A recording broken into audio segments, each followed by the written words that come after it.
there. Good morning and welcome in to a Friday edition of the Sean O'Connell Show presented by the good folks at Big Willie's. I'm Bill Riley, pinch hitting for the on assignment Sean O'Connell today.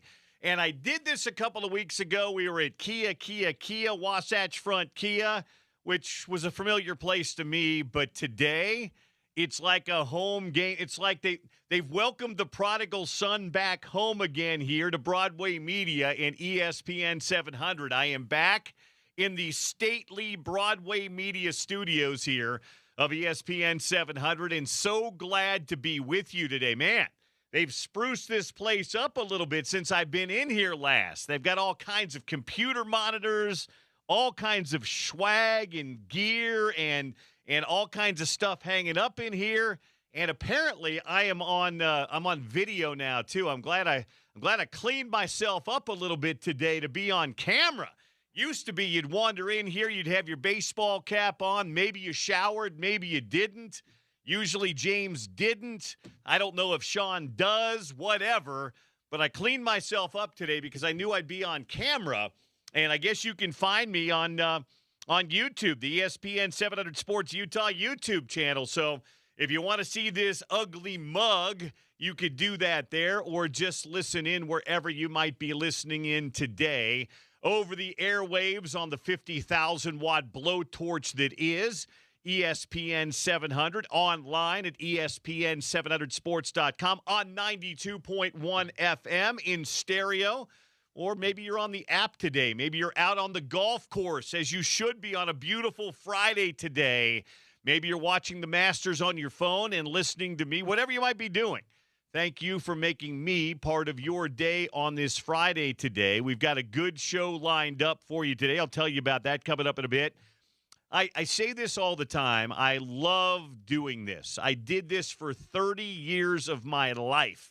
Sat behind this, slave behind this hot microphone every single day in these studios on this radio station for 20 years. So I am so grateful to Sean and to James and to Jackie and to all the folks here at Broadway Media and ESPN 700 for inviting an old soul back, because I still feel like, even though I'm not here anymore on a regular basis, though you hear me on game days and everything else, I still feel like there's a little piece of me that's still here somewhere, because I left a lot here over the years. And I want to thank my bosses up at the University of Utah for granting me a couple of times a month to pinch hit for Sean to do this, because it is so much fun to do. It really is. And I love being back on the airwaves with you guys. So, and the other thing I love, too, is I do a weekly podcast, which gives me a chance. It's an hour every week. I do a podcast called Crimson Corner that you can find wherever you get your podcasts. But it's not the same as doing 3 hours every single day. So if you guys want to interact with me, the text line is wide open to you. If you want to bring a question up to me, maybe you want to just say hi. If you want to talk Utes, if you want to talk Masters, if you want to talk about anything, college football, Big 12, whatever it might be, running Ute basketball with the transfer portal open, hit me up on the text line today.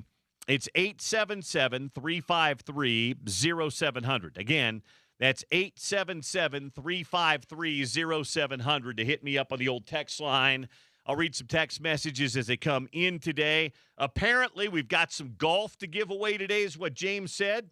I love this, by the way, the Festival of Tees. That's great. It's a pretty great way to give away some golf. So we'll give away some golf today on the program.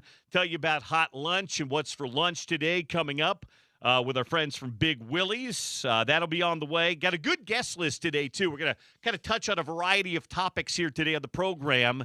Obviously, the Masters is going on right now. We'll give you leaderboard updates. Hello, friends. We'll bring it back for you today. If you missed it, we'll bring it back. And we'll check in with my buddy John Wright, former Tour Pro, former state amateur champion. Haven't talked to Johnny on the air in a couple of years, and I know he misses that. So I'll bring John back on. We'll talk a little bit about the match. Although I've got to say, I've always liked in the last, 6, 7, 8 years, we've had a real local tie to the Masters. No offense to Mike Weir, former Masters champion who's got ties to our area. he's not contending. It's not a real legitimate, and he's plus 10. He's not going to play on the weekend, the whole thing. Tony Finau is not in the tournament right now.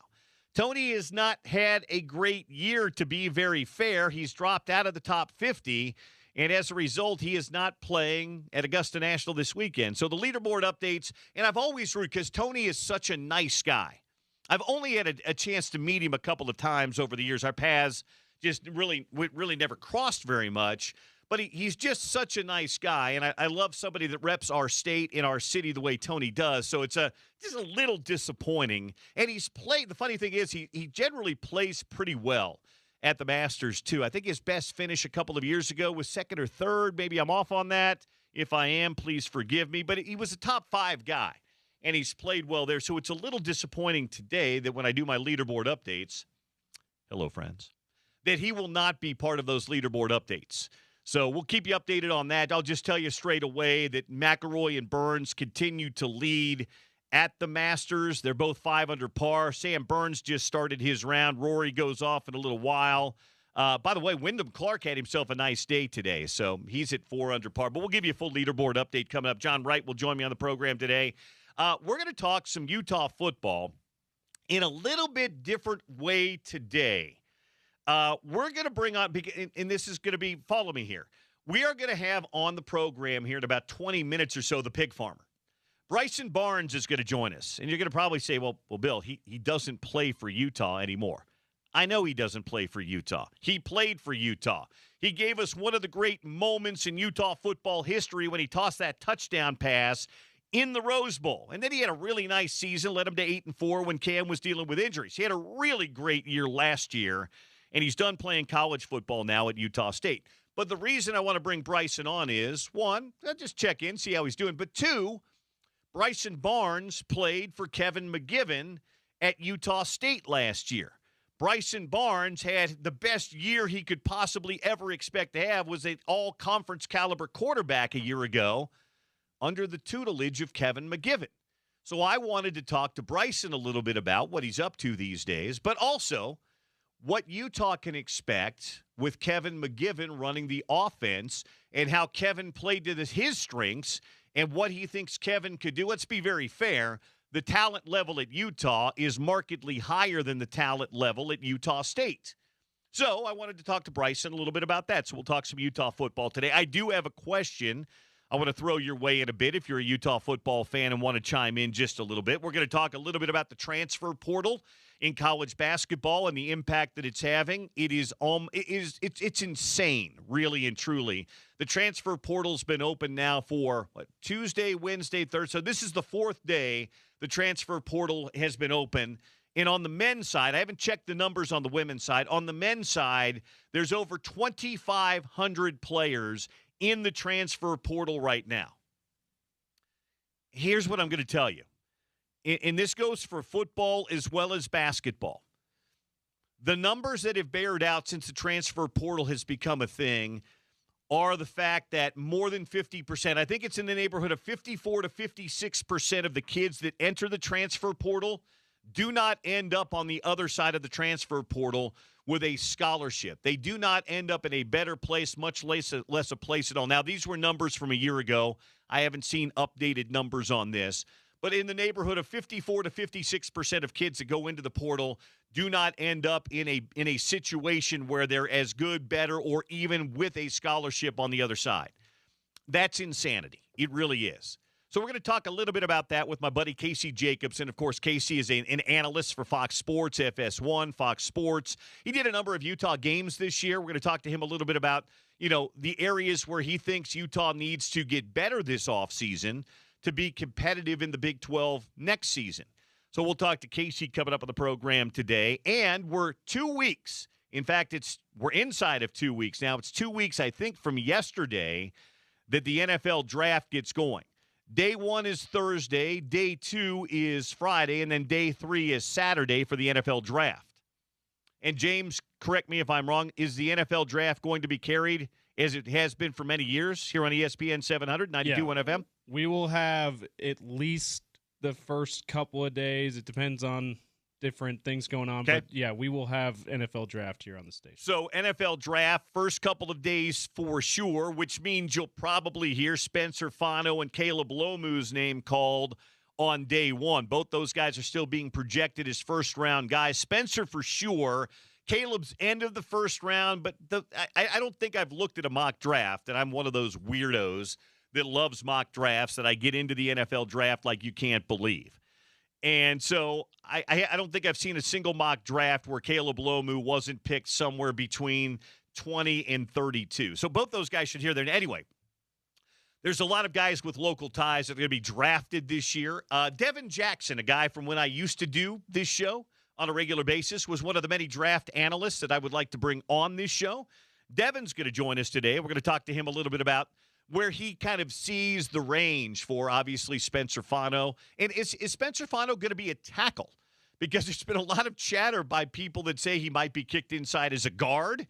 Maybe some teams have had him work out as a center. So we're going to talk a little bit about Spencer Fano, Caleb Lomu, Lander Barton, Dallin Bentley, Jack Kelly down at BYU is a guy that's got a chance. Chase Roberts at BYU's got a chance to be a guy that's drafted as well. So we'll talk a little bit about that with Devin Jackson. And, of course, the man whose name is now on the marquee here, whose chair I'm sitting in today, Sean O'Connell, is going to join me from, I believe he's in Chicago. Today. He's got some PFL action. So Sean will join us from the Windy City, the city of big shoulders of Chicago today, and we'll check in with him. So that's what we've got on the docket today, and you guys are more than happy. I mean, you're more than willing. You can do whatever you would like to do. Questions, comments, thoughts, opinions, whatever it might be on the text line at 877-353-0700. That's, again, 877-353-0700 to get you in and on board today here on the Sean O'Connell Show, guest hosted by one Bill Riley today here on Utah's #1 sports talk and home of the Utes, ESPN 700. By the way, just one little note, speaking of the Utes today, I will have a busy day today. I will go straight from our Broadway Media Studios here in downtown Salt Lake City up to Dumpke Family Softball Stadium to call a little softball on ESPN Plus this weekend. The #1 team in the country, the Texas Tech Red Raiders, are in to play Utah in softball. Utah, Amy Hogue's got a really good team this year. Texas Tech is the best team in softball this year. Much like they did in football, they have spent money big time on softball as well. They may have not just the best pitcher in the country, but also the second best pitcher in the country. Should be a fun weekend series. If you can make it up, the weather should be good today and tomorrow. That's a 5 o'clock start time today and a noon start time tomorrow. But if you can't, catch myself and Laurel Simmons and Sammy Miller on ESPN Plus a little bit later on today calling some softball. So that's what I will be doing later today after I'm done filling in for Sean here today on Utah's #1 sports talk. So, again, text line, if you want to reach me, is 877-353-0700. 877-353-0700 to get you in and on board today here on Utah's #1 sports talk and the Sean O'Connell Show. Guest hosted by yours truly, Bill Riley, here on Utah's #1 sports talk, ESPN 700. It's really weird getting used to this camera, the cameras. Now, James is in charge of the cameras, so he can make me look good or look bad if he wants to. I had the one right in front of me on for a minute, but now that red light's off, so I have no idea. Now he's moving them around on me. It's really strange. Yeah, Bill, they got it so they auto rotate every few seconds. So anyway, if you do want to try to look right into the camera, you look for that red light. Okay, yeah. I'm not going to do that. You never look directly into the camera unless you're doing something you're trying to make a point. So you just let the camera find you is what the trick is in television. But yeah, you can watch on YouTube as well. ESPN 700 Sports Utah is where you find Sean O'Connell Show, Spence Checketts, the whole thing.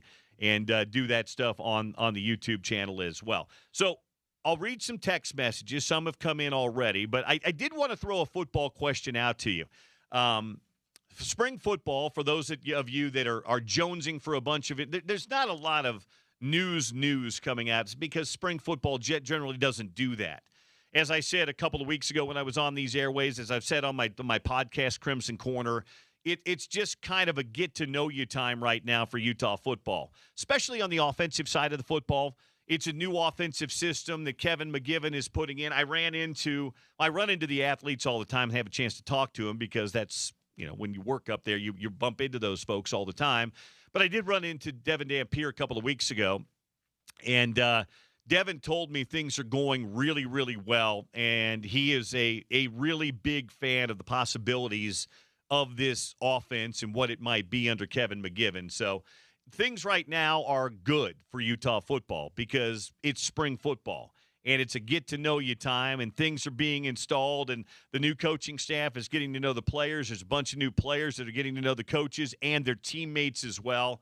So it's going well. Yesterday was a time where Morgan Scalley allowed the media to actually come in and watch some football. So that's been nice. I know a lot of folks in my business and a lot of folks that cover the team were excited to get up there and put their eyes on it just a little bit. And of course, you'll read and hear about all that stuff from the folks that were up there as well. But it's right now a good time.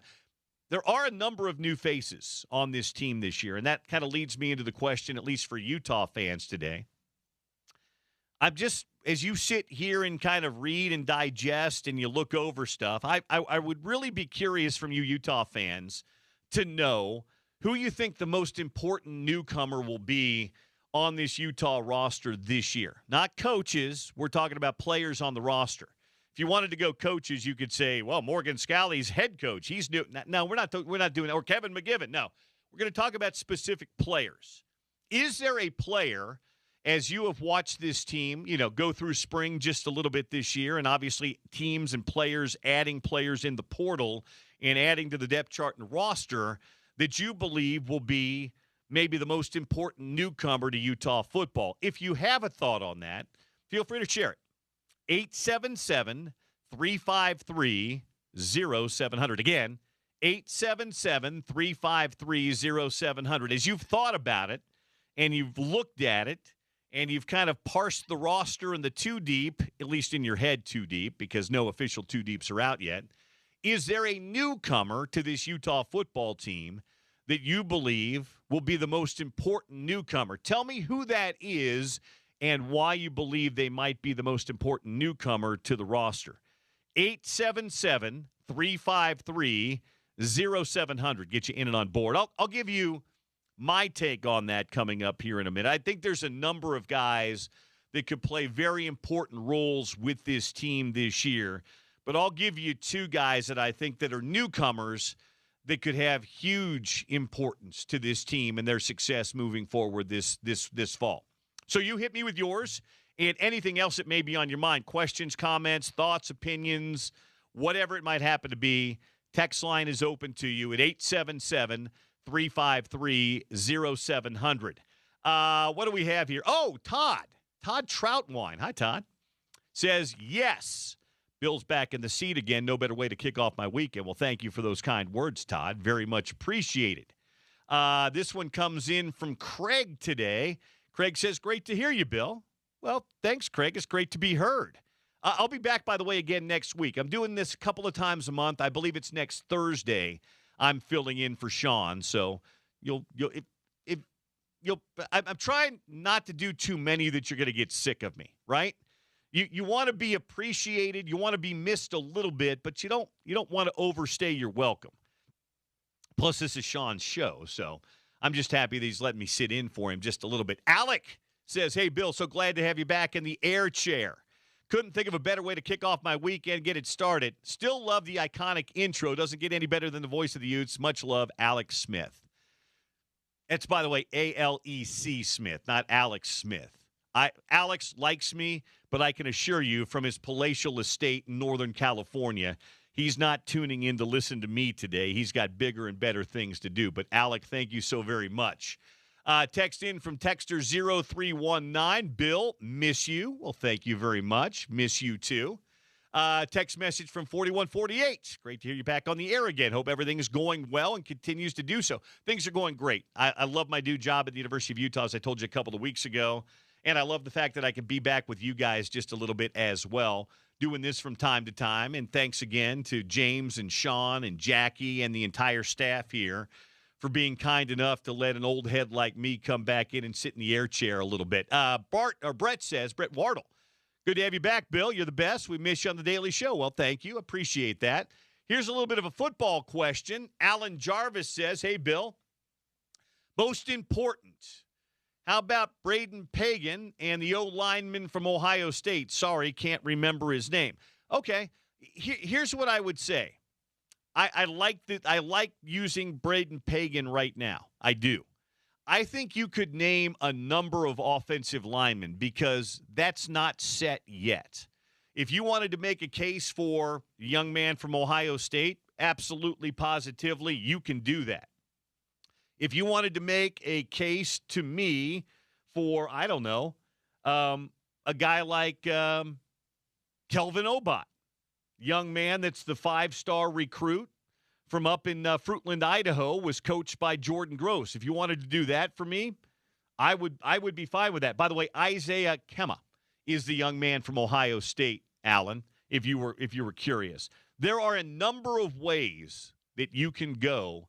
If you wanted to say Cedric Jefferson, the young man that's the 3-year starter at Montana State who played for the national champion Bobcats. Not the Grizzlies. That's Montana. The Bobcats. Sorry, Cedric. Yeah, he's a guy that's got championship pedigree. If you wanted to sell me on him being one of the most important players, I think you could do that as well. I think there's a number of ways you could go on that offensive line. So, Alan, thank you for that. Appreciate it. 877-353-0700. If you want to make yourself heard, the question of the day today is you look at this Utah football roster, and there's a number of newcomers on the roster this year.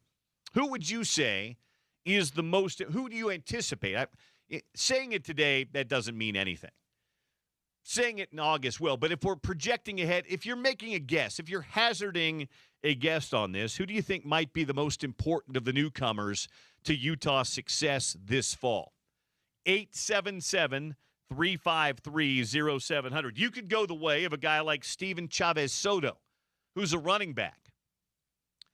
He might be important. What happens if something happens to Wayshawn Parker? You need to have another back that can carry the load. This guy might be it. He was a really good kind of second banana freshman for San Jose State last year.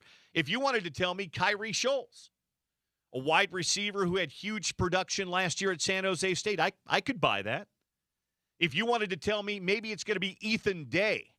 Ethan Day is the young man that was a defensive end at North Texas. He was one of the few guys from North Texas, by the way, that didn't go with the coach to Oklahoma State. Oklahoma State's coach is the former coach at North Texas. I believe it's Morris is his last name. He took the quarterback. He took the running back. He took I think, like 13 or 14 guys with him from North Texas to Oklahoma State. That's why a lot of people have picked Oklahoma State as a team that could be a big bounce-back team this year. If you recall, he kind of did the same thing that Kirk Cignetti did when he took the Indiana job. He brought like 14 or 15 guys from was it James Madison? Yeah, it was James Madison with him to Indiana. And there was a reason why Indiana had really good success in that first year. So maybe that. A lot of people are saying, well, maybe that also happens as well with the Oklahoma State Cowboys. Anyway, make your case for me. We'll read some of your text messages as we go here today on the program. 877-353-0700. We'll get you a Masters leaderboard update coming here in just a bit. We'll talk a little Utah football coming up. Utah football and just kind of a catch-up session here. Bryson Barnes is going to join us. Bryson is a former Ute, but he played for Utah's new offensive coordinator last year at Utah State.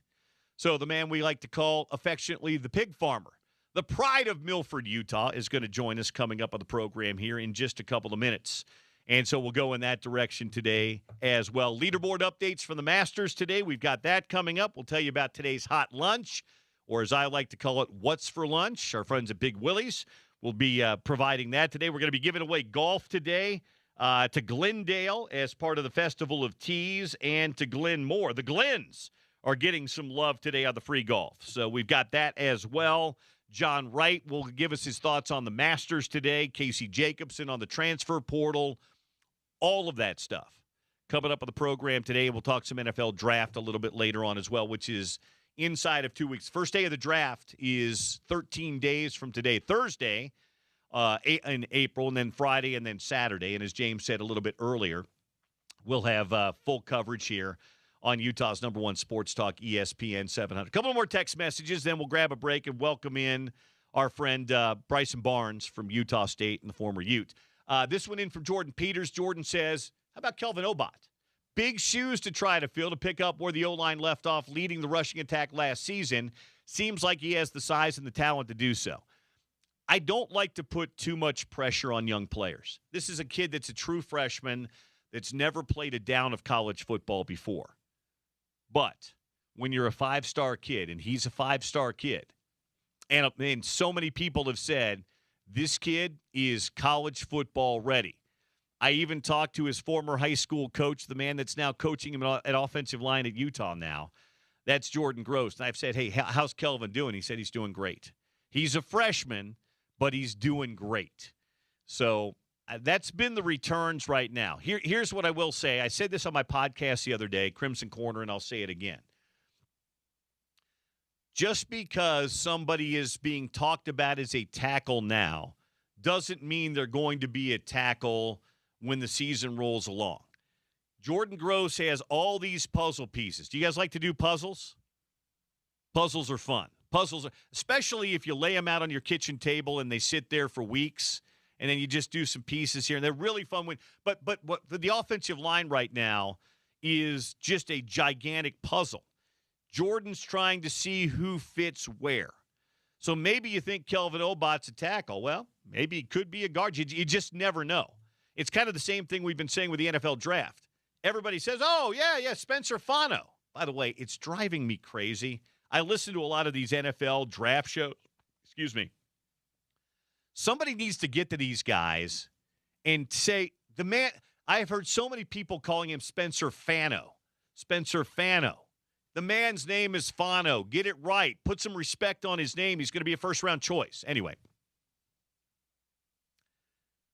The point is, Spencer Fano was an All-American right tackle at Utah. There's a chance he might play guard.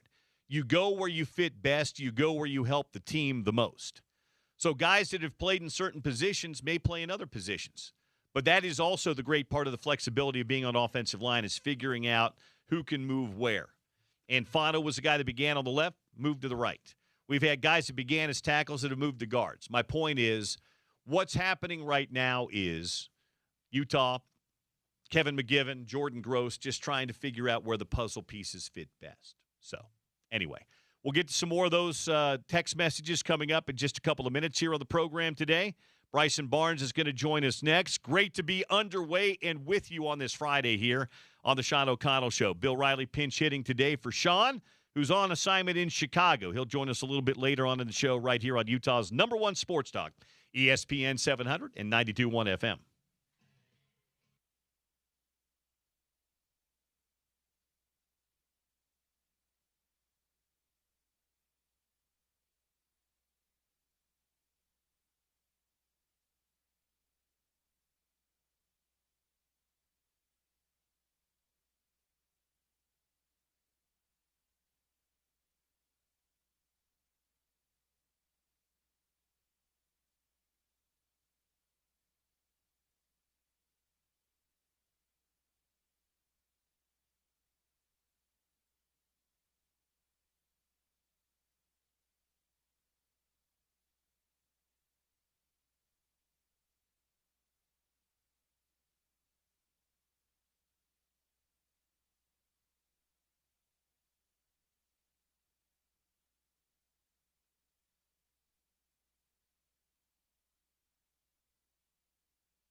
Sean O'Connell Show on a Friday. Sean is out today, so I'm sitting in. Bill Riley with you here on this Friday afternoon, back in the air chair today. Have a leaderboard update coming for you on the Masters. Not a whole lot's changed at the top of the leaderboard, just because the guys that were leading yesterday are just getting underway or just getting ready to get underway today. But we will give you a leaderboard update coming up in just a bit. We'll give away some free golf as well as the Festival of Tees. I love that, by the way. James told me about that, and I absolutely love that. We'll talk some Masters with John Wright after the top of the hour. Casey Jacobson with a little transfer portal stuff. Then some NFL draft stuff with Devin Jackson, a guy that used to come on with me all the time when I did this show on a regular basis.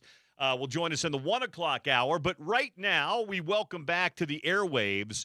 He used to come on with me all the time, too, especially his last year here. A former Utah quarterback, former Utah State quarterback, and now we've got to find out what he's going to do with his life. I'm going to guess he's not moving back to Milford anytime soon, but we'll find out. I also want to pick his brain a little bit, too, on what Utah's offense might look like this year with Kevin McGivern coming in, the guy that coached him a year ago. Bryson Barnes joining us here on the Sean O'Connell Show with Bill Riley. How are you? I'm doing good, man. Thanks for having me on. It's been a minute, Bryson. How's life? Hey, things are going great. Kind of just limbo period right now. Spent the last, about March, prepping for pro day and, putting on a good performance for the scouts. And then you kind of just wait and see with meetings and stuff in April. And then, you hope for the best and plan on things going well come around April 23rd through the 25th. So tell us how that went. How did pro day? How did all that stuff go? What's the feedback you're getting? What would you like to do? What are your plans, Bryson? Yeah, so obviously, most ideal situation is to get on a team somewhere. I feel like if I have the right spot and the right opportunity, I think with my my process and my work ethic that I'm going to be able to make the most of it. And I think I'll be able to find a roster spot somewhere. And, as long as the opportunity is given and I have an actual shot, I really do feel comfortable about my ability and to kind of go in there and, make a 53-man roster. If I would have told you let's go back in time like 4 years, 4.5 years. If I would have told you were in position to have a pro day and have NFL teams at least talking to you and you were talking about having a pro football career 4.5 years ago when you were still a walk-on at Utah, what would you have told me? So I've definitely been mixed about it because my entire mindset when I was in college was I wanted to be the best college football player that I can be. And whatever that ended up coming of it would have came of it. And so if that would have been professional football, great. If that had been starting quarterback for 3 years, great. Starting quarterback for 1 year, great. That was kind of my mindset going into it. But then I would say around that time when I was a walk-on quarterback and I was sitting behind Cam and I was seeing the success that Cam was having. And I'm going like, man, like, Cam's a baller. He's doing it in this system. I know how to operate and run this system. Like, I feel like if I could actually go out there and run this system, I feel like I'd be able to do a pretty good job. And, being at Utah, you're playing high caliber teams. We're ranked in the top 25 quite often. So it's like, man, I actually think I might have an actual shot at the NFL. But that was never like, man, this is plan A. Here we go. Plan A for me was always be the best player that I can be where I'm at right now. Well, yeah, you had to get on the field first. you were buried on the depth chart. I mean, thinking about playing pro football, you have to get on the field and prove yourself first, and you got that opportunity because of the injuries to Cam. Then you went to Utah State.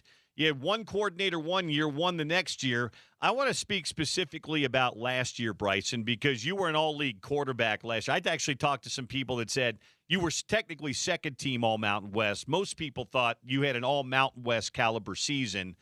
What changed for you last year, especially with Kevin McGivern coaching you?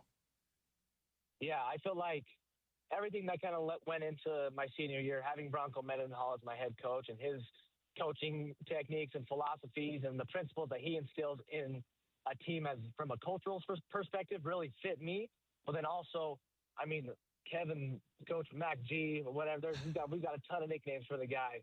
But his system, it really just fit who I was as a player. But the more that I've now that I'm out and I've looked at it, I mean, his system is very adaptable to whatever the quarterback's strengths are and the team's strengths.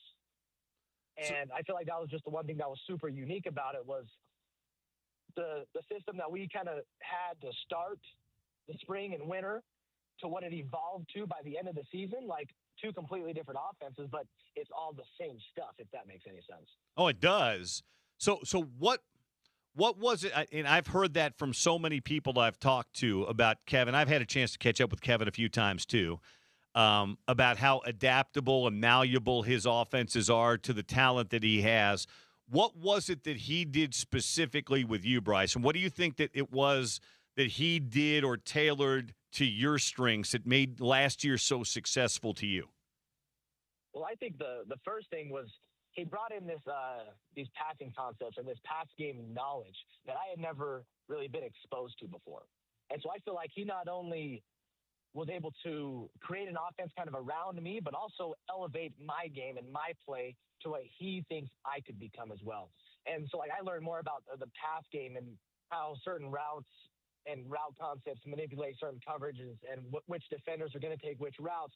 Like, I just learned so many just intricacies about the passing game itself from Mac Z that I really think bled into the success. But then, I mean, you just go back and you look through all the quarterbacks that he's touched when he was in San Jose, and every dude that he was with there, like, he knows how to play to the quarterback strengths and how to get the quarterbacks to play well and play effective.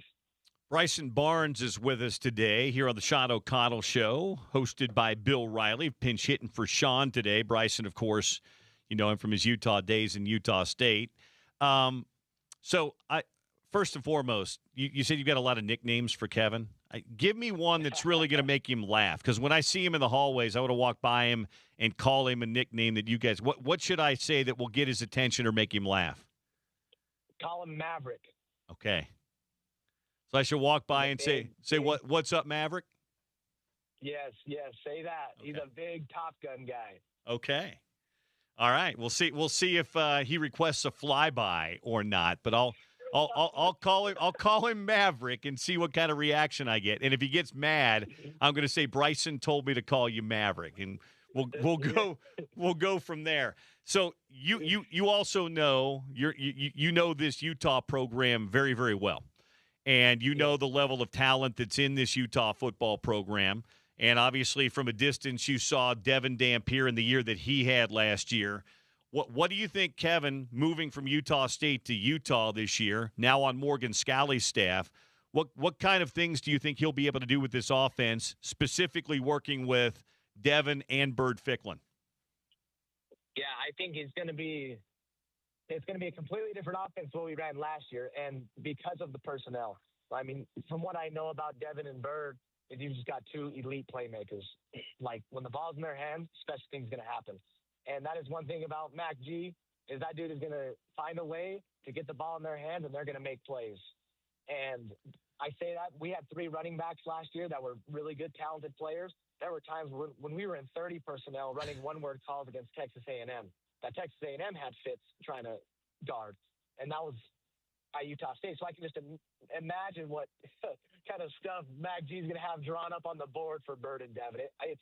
I'm really excited about it. I think it's going to be electric. Well, not only Bird and Devin, but your old teammate Nate Johnson's back in the mix too. I didn't know he was still playing there. That's good to hear. He's a great athlete, freaky speed. To me, that just kind of adds to it. You've got the playmakers, you've got the talent there, and there's no doubt that Mac G is going to utilize it. He's done it year in and year out. Bryson Barnes with us here on ESPN 700 today. You also know one of the top additions to this Utah roster very, very well. You two had an excellent connection a year ago. What is Utah getting with Braden Pagan? Yeah, you're getting a baller. That's the first thing I'm going to talk about, BP. That dude is a baller. He's got the length, he's got the speed, he's got the athleticism, and you throw that ball up, I would say it's not even a 50-50 ball you're throwing up at that point. You're throwing it up, and BP is going to come down with it. He's got great range and knowledge of what he's doing. Having another year in the system, I think it's going to be a great addition. And there's been a few clips they've been posting of him making some catches in spring ball, and it doesn't surprise me one bit. Yeah, he is somebody people, including myself, are very excited to see. You know this. Last couple of years, Utah didn't really necessarily stretch the field a lot. Is Braden a guy that can stretch the field? Is he a guy that can get behind defenses and be a deep threat? Oh yeah, 100%. I mean, that's the thing is like with him, he's got the speed, he's got the size. Usually you don't see the size and the speed kind of match up. Usually you have a big guy lacks in the speed, or like the smaller guy that has the speed. Braden, you're talking he's 6'3", 6'4", 200 plus pounds, and he's going to be a guy that's running past corners, running past, stretching, lifting the shell, beating the coverage over the top. Like he's a do-it-all pony. I don't know if did you guys play San Jose State last year? Yes, we did. Did you remember seeing? Now, again, I'm asking you. You look mostly at the defense, but they added another wide receiver that Coach McGivern, Maverick, knew well. He recruited him to San Jose State. That's Kyrie Scholes. Okay, I don't know much of it, but I'm pretty sure is he a bigger bodied guy? Yes. Yes, I can remember. I didn't watch a ton of it. I only remember watching kind of a few parts, especially towards the end when San Jose State had the ball right at the end of the game, so we were watching it. And yeah, big body, great build. I don't know much about him or anything play style wise, but I do know looking at him, he looked the part. Yeah, he had a good year. He didn't have quite the numbers Braden had last year, but he was in that neighborhood of like 750 yards and 6 touchdowns for San Jose State. Oh, nice. Yeah. And where Mac G, if he's pulling in a dude from where he was before, like there's a good reason for it. If he thinks he's going to be able to add to that pass game and the threat that they have already, like there's a good reason why he's there. Yeah, I think people are rightfully excited. If you had to you're on the home of the Utes here, 50,000 watts all over the state of Utah. And I'm sure plenty of Utah fans have talked to you about this too when you've run into them. But what should Utah fans be most excited about in having Kevin McGivern as their offensive coordinator?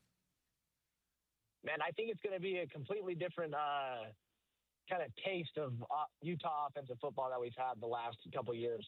I wasn't too aware of like what was going on last year. I know they were really, really effective, great O-line, all that. But I think it's going to be a little bit different than what U fans are really used to.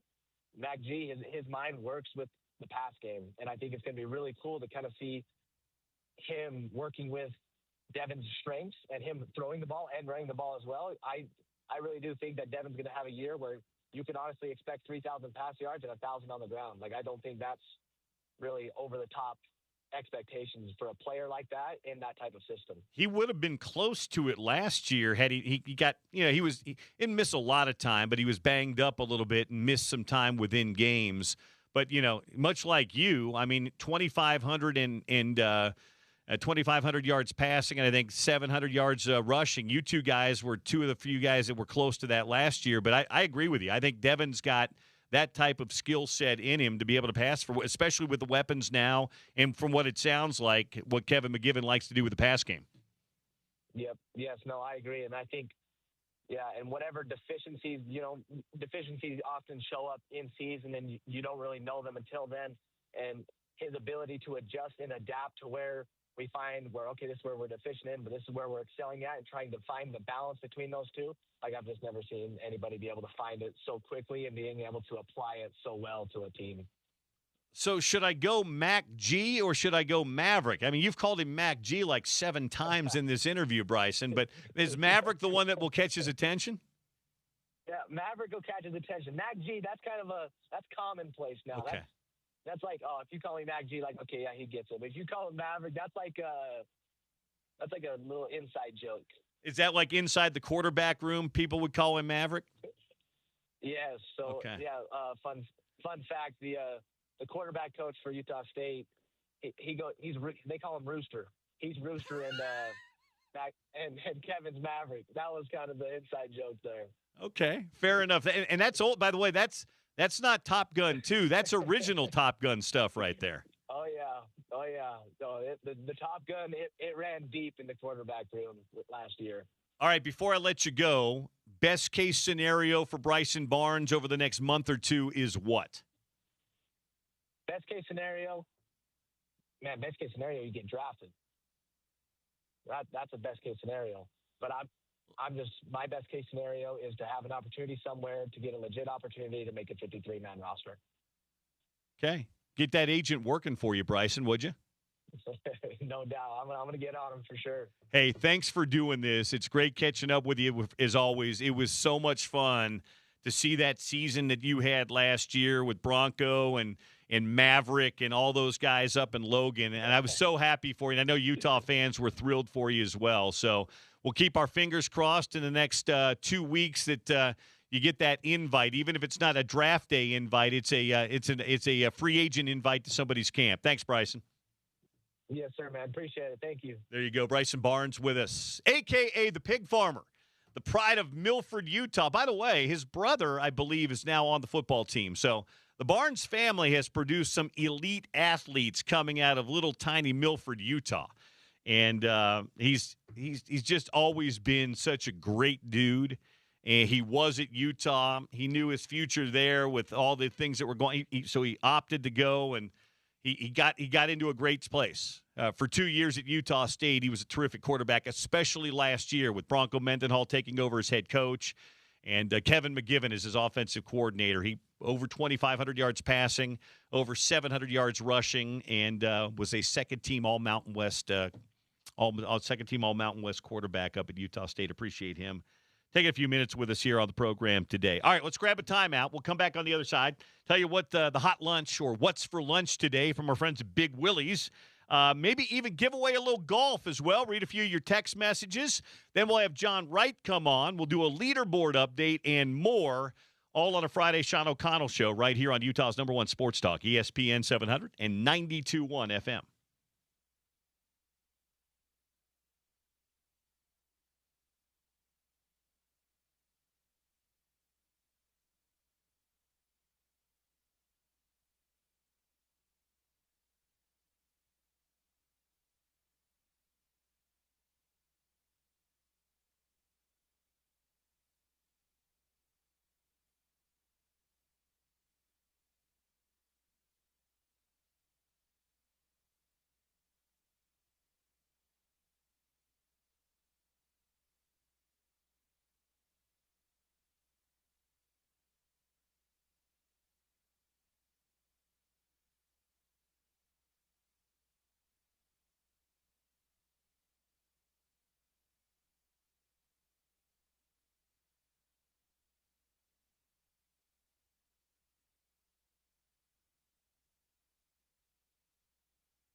All right, what's for lunch today, a.k.a. the Hot Lunch? Our friends at Big Willie's, title sponsor of the Sean O'Connell Show. They have brought in a Cobb salad wrap with some breaded chicken on the inside. Oh, man, it looks good. And then some tater tots.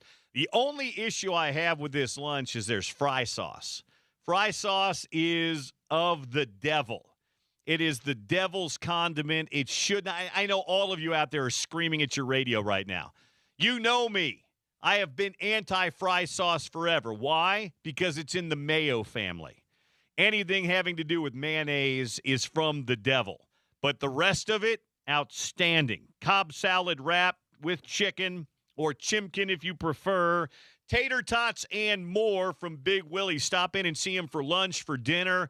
Go and watch the Masters this afternoon. Grab a little bite to eat. They'll have it on there. Right down there at 17th South in Maine. You can't beat it. Big Willie's, great sponsor of the Sean O'Connell Show and the Hot Lunch, a.k.a. What's for Lunch. Thank you to Bryson Barnes for jumping on with us today as well here on Utah's #1 sports talk, ESPN 700. Couple of text messages have drifted in. Thank you, by the way, for your text messages, 877-353-0700. This one says, most important player coming up this fall, most important newcomer. How about Mo or one of the new defensive backs? Jaira Mo is a defensive tackle. He played at San Jose State last year. He is a space eater. He will certainly be in the mix. There's no doubt about that. And there's a number of new defensive backs that are out there, too. Chenault could be really good. Reed could be really good. So those newcomers will certainly have an impact this fall. Thomas Walsh. Thomas. Hey, Bill, do you think the Chiefs are going to bounce back this year? I do. Now, will they get back to the Super Bowl and win the Super Bowl? That I don't know. But yeah, Patrick Mahomes comes back from that knee injury. Yeah, they're going to be. They have to hit a home run. I shouldn't say a home run. They have to hit at least a double or a triple in the draft coming up in a couple of weeks. But yes, I do think they'll bounce back and they'll be right there with the Broncos probably as the favorites in the West. Sorry, Charger fans.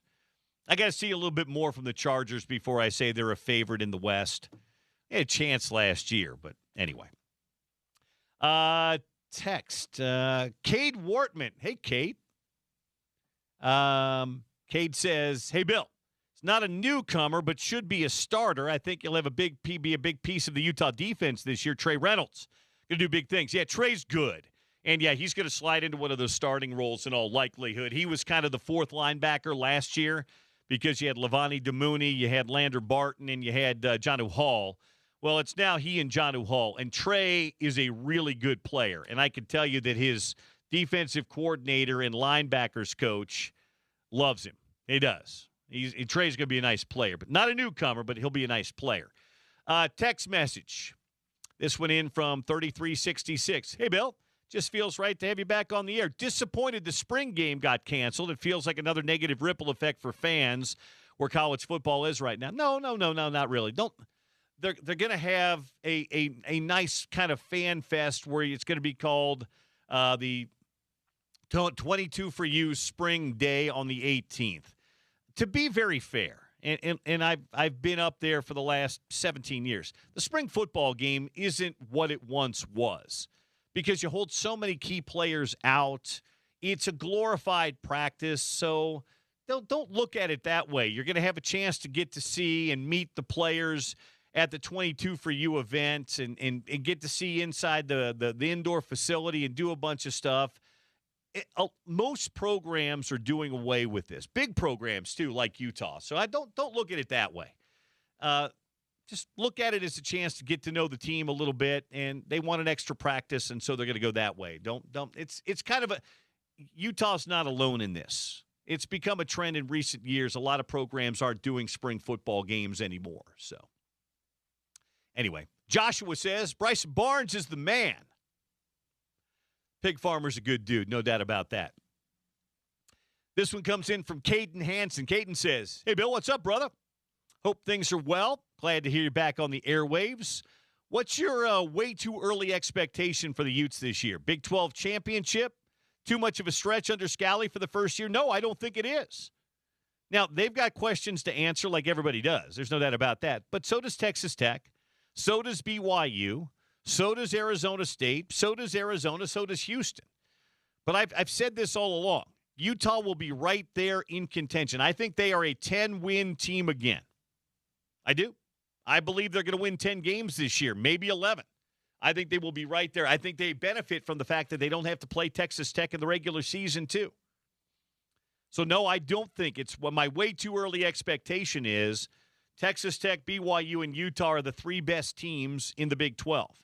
If you listen to my podcast, Crimson Corner, on a regular basis, you know that I do this. I pick out a way too early top 25 every week. And I've said this. I think Utah right now, most people have them in their way too early top 25s, and a majority of them have Utah in that 15 to 20 range. That feels right to me. It does. Utah's got questions. They do.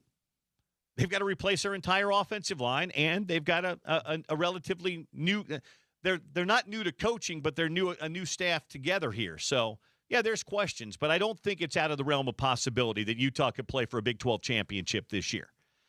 I think a lot of people have Texas Tech as the unquestioned favorite. Probably fine with that, but that class they had a year ago, that transfer class, and that was a pretty special group. And they're having to retool a lot of that too. Now, do they have the funding to do it? They absolutely do. But we'll see if they can hit as many home runs this year as they did last year. And I think BYU is going to be really good this year too, but they lose their defensive coordinator, and they lose some playmakers on offense. So you've got to fit some of those guys in too. But I do think the gap between Tech, BYU, and Utah is not very big. I think those three teams are the preseason favorites. I will say keep an eye on Arizona. I think Arizona is going to be really good this year. I do. They were good last year. Noah Fafita's in his final year. I think they may even be better than the team in Tempe and ASU that's been really good for a couple of years. We'll see how that goes. And Houston could be sneaky good too. They were good under the radar last year with not a lot of expectation. So thank you for that. 877-353-0700 is the text line to get you in. Questions, comments, who the most important newcomer to the Utah roster might be this year. Share your thoughts. Share your opinions. Just say hi. It's good to be back with you guys chatting a little bit on the air today. The Masters is going on at Augusta National right now. Nobody right now is running away and hiding. So we're going to give you a leaderboard update and also check in with our buddy, John Wright. But before we do that, ESPN 700 is giving away free golf all spring long, courtesy of the Utah Golf Association. It's called the Festival of Tees. Got a round of golf for you at Glendale right now. Round of golf for you at Glendale right now. Text in the keyword Glendale right now to 877-353-0700. James will pick out a winner, and you'll get a round of golf courtesy of the Utah Golf Association and the Festival of Tees right here on Utah's #1 sports talk. Sean O'Connell Show, Hour 1 is done. Presented as always by Big Willie's. Come back on the other side. Handicap Day 2 at Augusta National with our good friend John Wright. Right here on Utah's #1 sports talk, ESPN 700 and 92.1 FM.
Hello, friends. Welcome to the Broadway Media Butler Cabin. It's time for a leaderboard update from Augusta National and the second round of the Masters. Your leader on this Friday afternoon, England's very own Tyrrell Hatton. Hatton on a heater today, 7 under par through 16 holes. He and fellow Englishman Rory McIlroy tied for the lead at 5 under par. Rory has played a hole. He's even for the day today. They hold a one-shot lead over the United States' Wyndham Clark, who's in the clubhouse at 4 under and a 4 under 68 today. Justin Rose making a charge today, another Englishman. 2 under for the day, 4 under for the tournament for Justin Rose through 14 holes. Day one co-leader Sam Burns has fallen a bit off the pace today. He's at -4, +1 for the day through 6 holes. Everybody's favorite alleged cheater, Patrick Reed, -1 through 3 holes and -4 for the tournament. Oh, here's a name that will get people excited. 5-time major champion Brooks Koepka. On a roll today, 3 under and 3 under for the tournament through 14 holes. Shane Lowry from Ireland, -3, 1 under for the day today. Jason Day, -3, even for the day today. And look out for Scotty Scheffler making a charge. Scotty Scheffler, -2, 3 off the lead and even for the day today through 12. Xander Schauffele also -2 and even for the day through 2 holes today. And everybody's favorite par 3 dad, Tommy Fleetwood, even for the day through 3 holes and 1 under for the tournament. This leaderboard update brought to you by our friends at Uinta Golf. From the Broadway Media Butler Cabin in downtown Salt Lake City. Round 2 in progress at the Masters at Augusta National. We'll keep an eye on Hatton, McIlroy, Clark, and Rose for the next little while.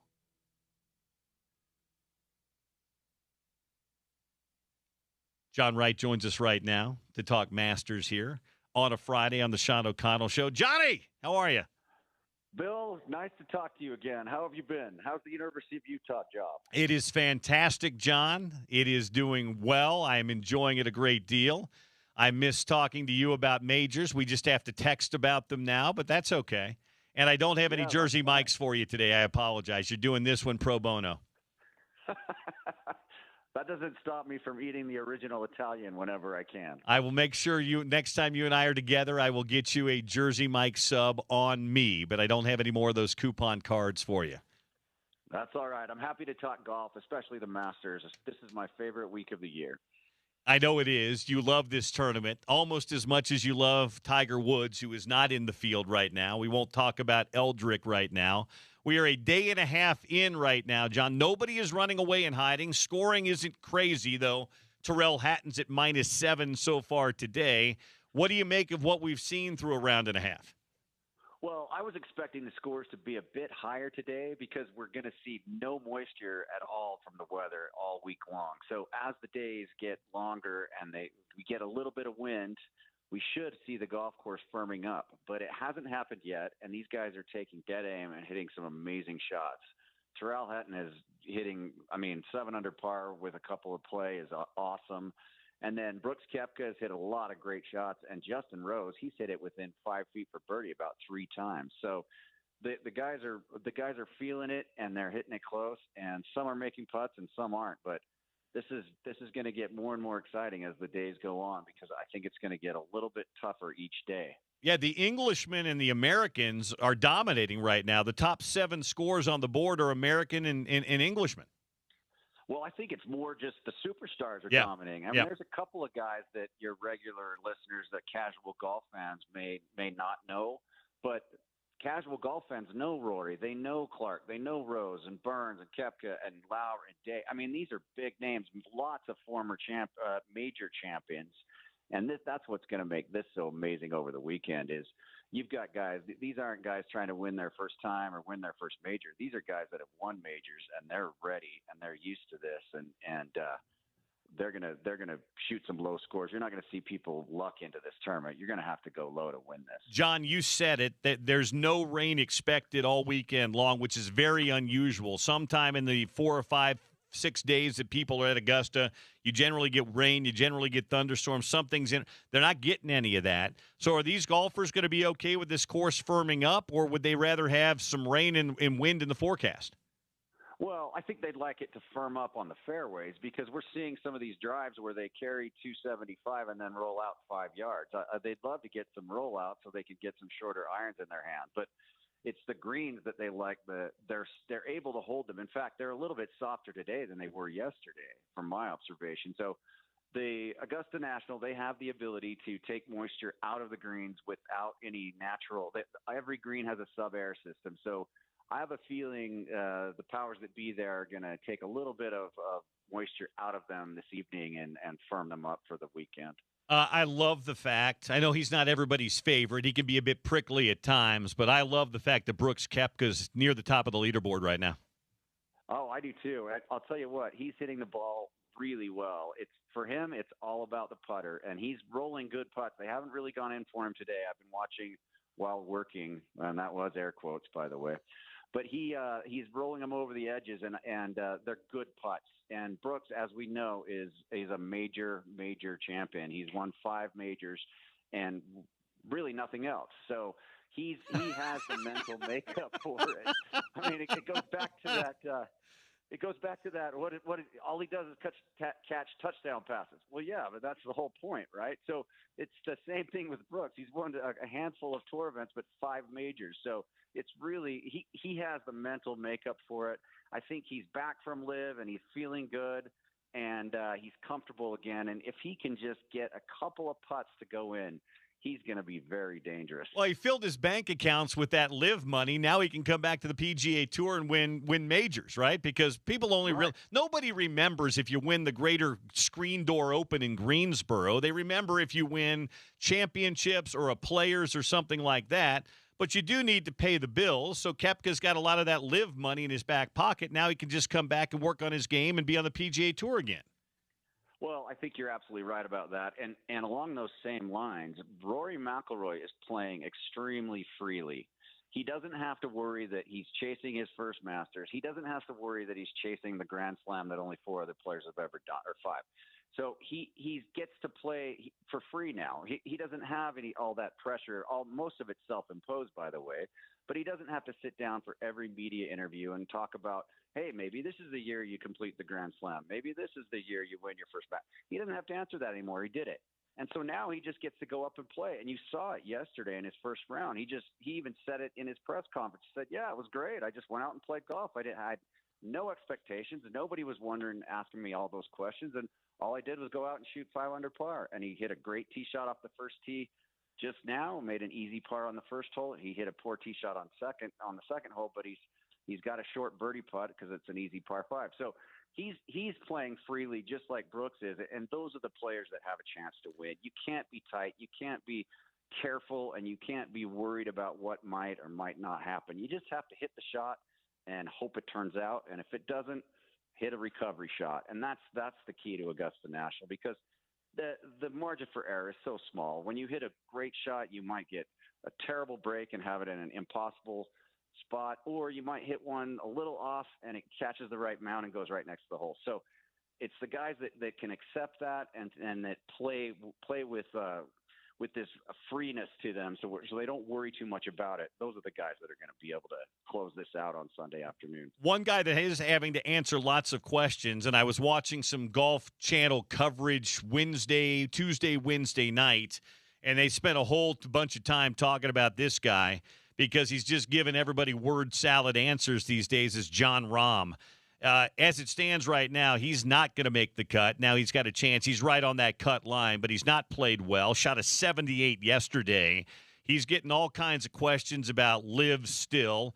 He's not really giving great answers. Do you think, and he, to be very fair, since he joined the live tour, he has not done anything in majors, John. He has been bad in majors. So you tell me, what do you think this is first of all, the week-to-week stuff, but then having to come and answer a bunch of questions. Do you think that's getting to Jon Rahm? Well, I do absolutely. I think it's getting to him, and I think that he has a little bit of I call it sellout remorse, which is just go take the money and leave. And now he's realizing for the last 2 years that he's playing exhibition golf, and there's nothing wrong with that. And if they would have offered me $600 million to do it, I would too. So there's no judgment here. I'm just saying, when you're playing golf, it really doesn't matter. I mean, you mentioned who cares about the Greater Greensboro Open? Well, people do care about it, and it's a real tournament, and it matters that week. But now in the history, you're right, it doesn't. But the Live Golf Tour, it doesn't matter that week, and it doesn't matter next week, and it doesn't matter the following week. Nobody's ever going to say, oh, yeah, that guy won 5 times on Live. Nobody cares. And he's finding that out. And so it's very difficult for a high-level professional golfer to go from a very relaxed atmosphere, wearing shorts, everybody screaming, music playing. No one really cares about the outcomes. More of a party, more of an exhibition, shotgun starts. And then all of a sudden now you're back, you're at the top, the highest pressure. It's just not the same. You can't replicate it. You can't practice for it. Tiger said it many times. He'd show up for a major after having not been able to play due to injury, and he's just not ready because he doesn't have reps under pressure. And I think that's the biggest problem with what's going on with Jon Rahm is he just doesn't have any meaningful golf under his belt, and then he shows up at a major, and it's foreign to him. There's just the slightest difference in the way your body reacts, the way you think, the way you feel, and here you go, 78. And again, he may make the cut. He's a good enough player to make the cut, but man, he's put himself 10 shots behind. So I just think it's a preparation thing, and he can't be prepared because you can't prepare when you're playing exhibition golf. Is it the same thing with DeChambeau as well? I think that has a lot to do with it. Now, with Bryson, I think it was a little bit different. It looked like he was playing so great on the Live Tour, which he was. He won 3 or 4 or whatever it was. But those courses, if you really dove down deep into it, I saw an article, and they just weren't difficult golf courses, and they were set up perfectly for him. So again, and he's just he knows he's the best or second best player on that tour, and he doesn't really worry about it. He's just free hitting and just not thinking too much about it, and he's just shooting these crazy low scores and making tons of money. But again, now you show up and it's the Masters. Money doesn't matter. It's all history, and it's where your place in professional golf when you're no longer with us or when you're no longer playing, and it's a different level. No one cares about Live, and they know it. John Wright joining us today here on the Sean O'Connell Show, brought to you by, and our Masters Update brought to you by You Went to Golf. For the newest Titleist Scotty Cameron Phantom Punter, you can swing into You Went to Golf, get that total confidence over every putt with it. John joining us here. Usually what you and I do before that, we used to talk every day. Back in the day we would.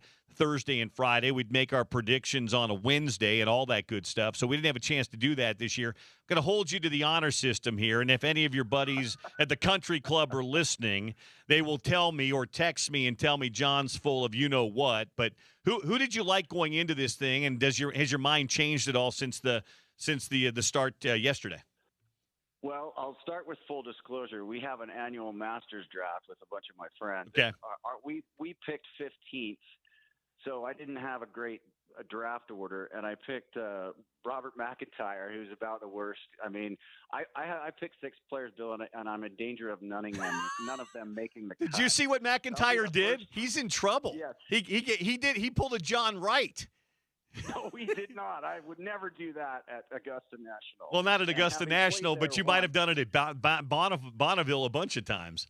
Oh, I'm sure I've buried plenty of wedges in the green before. Not in the green, in the fairway, but I'm sure I fixed the damage. But no, as far as before the week, I was really hoping for Justin Rose, and I'm happy to see him playing well. I mean, the guy's 45 years old. I can relate, sort of. He's still 10 years younger than me, but it's great to see a guy of that age and who's worked that hard for that long and is really careful about his body and about how he prepares himself. So he's elongated his career by years, and he's come so close. 3 runner-up finishes, lost in a playoff twice.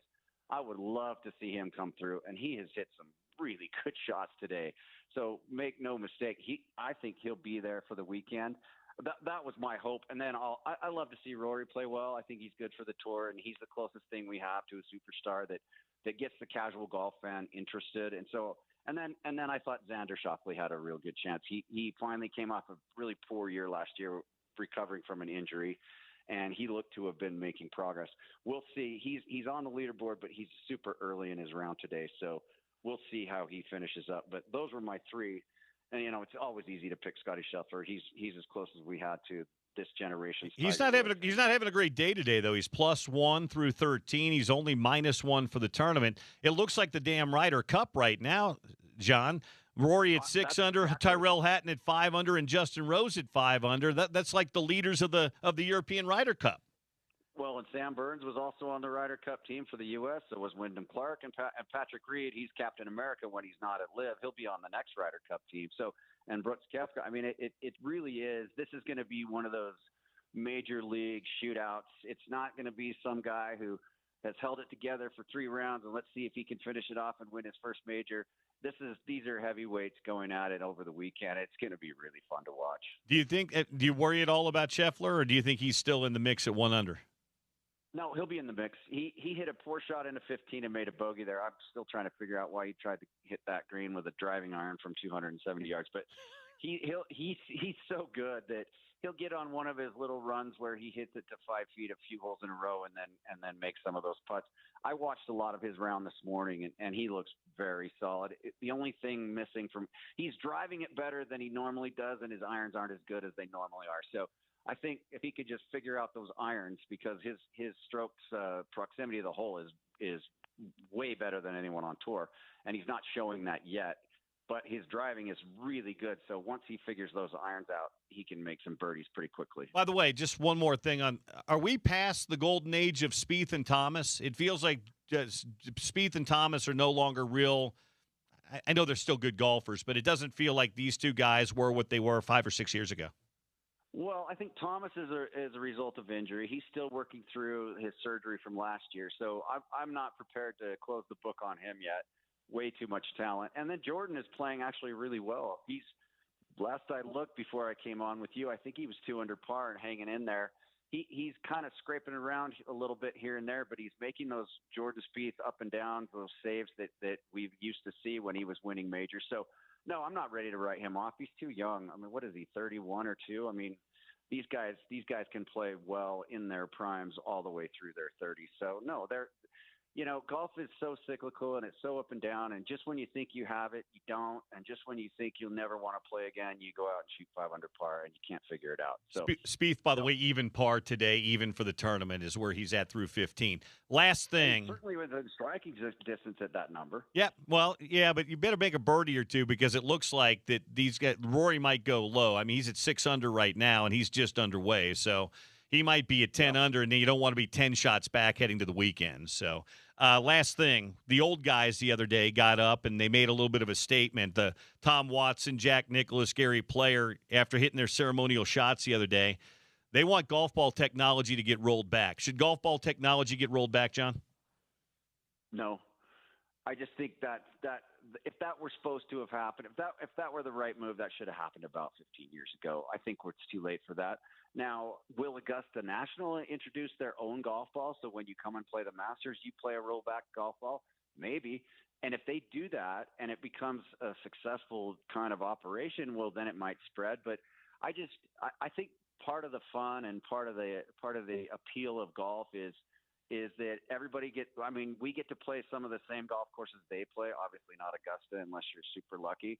But, you can go play Kapalua where they play the Tournament of Champions. You can play with the same driver and the same irons and the same putter. And I think there's something cool about that. And so to take that away, to bifurcate the rules where pros use one thing and amateurs use another, I just think it kind of separates things. And I don't know. I think it might hurt the popularity of the PGA Tour. And besides, what did they say? What did Greg Maddox and Tom Glavine? Chicks dig the long ball. So, I mean, people like to see these drives. I mean, Rory hit a couple over 350 yesterday at sea level. I mean, that's pretty cool.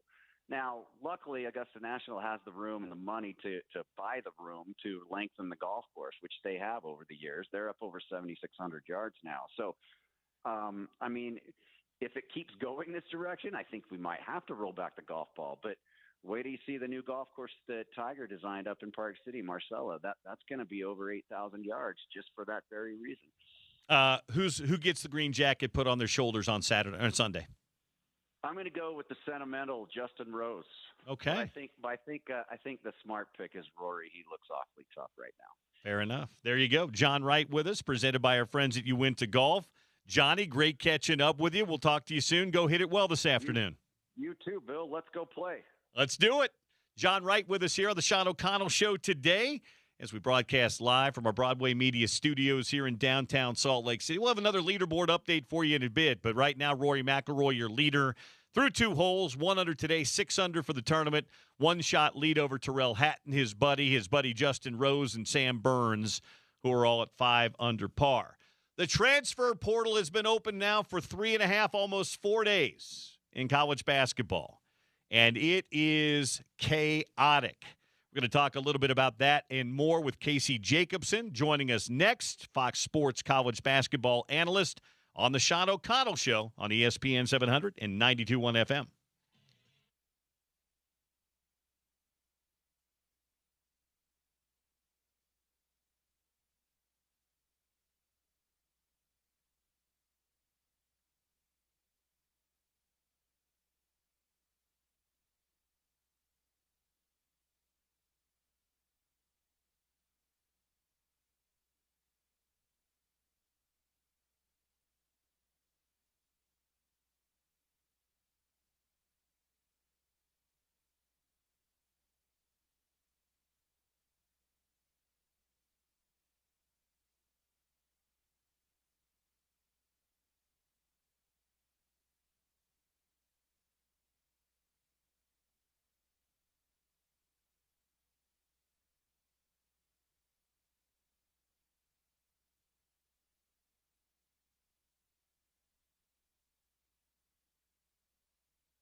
Just past the halfway point on this Friday. Bill Riley sitting in today for Sean O'Connell here on the Sean O'Connell Show. OC's going to join us from Chicago, where he's calling some pro fighting tonight. Devin Jackson's going to join us as well. Draft Insider, a little bit on the NFL Draft, which is inside of 2 weeks away. We'll find out where the Utah guys might land, might end up. Spencer Fano's got a grade that could take him anywhere from like the number 3 pick, maybe down to like the number 14 or 15 pick. He's got a pretty wide range. Caleb Lomu, probably end of the first round. What about Lander Barton? What about Dallin Bentley and others? So we'll talk to Devin Jackson about that coming up in the final hour of the program.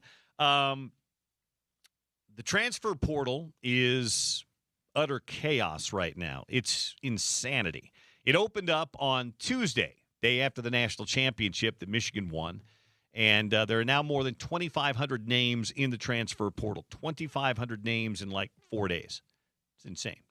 And the crazy thing is not everybody's going to land a spot. That's the crazy part. Over the last 3 or 4 years, only about 48, 49% of kids land spots. More than 50% of the kids that go in the portal, and this is football and basketball, don't end up with a spot on the other side. So anyway, Utah's shopping. Everybody's shopping right now. Alex Jensen tried to remake that roster with his staff after year 1 in the Big 12 and year 1 of the Alex Jensen tenure. Thought we'd talk a little bit about the portal, the craziness of it. Some of the areas Utah's got to get better in and maybe roster build in this offseason in the portal and more. With our good friend, he used to be a regular on the show with me. You see him on Fox Sports and Fox Sports 1 doing college basketball. Former Stanford great, Casey Jacobson, kind enough to join us today. Case, how are you, man? Bill, I'm great, man. Just kind of decompressing from a long season, a great season. I don't know if you talk about this today or I thought this college basketball season was fascinating, and the collection of talent was as good as it's been in a long time, and certainly the NIL is helping that. I don't think the transfer portal is helping that too much. I think that's kind of more frustrating for everybody, unless you get a solid transfer, right? Then it's great for you. But college basketball to me has never been more interesting and more fluid. It feels like it changes by the hour. Oh, I completely agree with that. Why do you think the level of play across the board? You say NIL, but is there more to it? Why do you, and I agree with you. I think the season, I think the competitiveness, I think there's a little bit more depth in these conferences, Big 12, Big 10, you name it. But why do you think the level of overall college basketball was better? Yeah, so it's a lot of factors, right? It's never just one thing. It first started with all the conference realignment. So now let's just take the Big 10, for example, or the Big 12.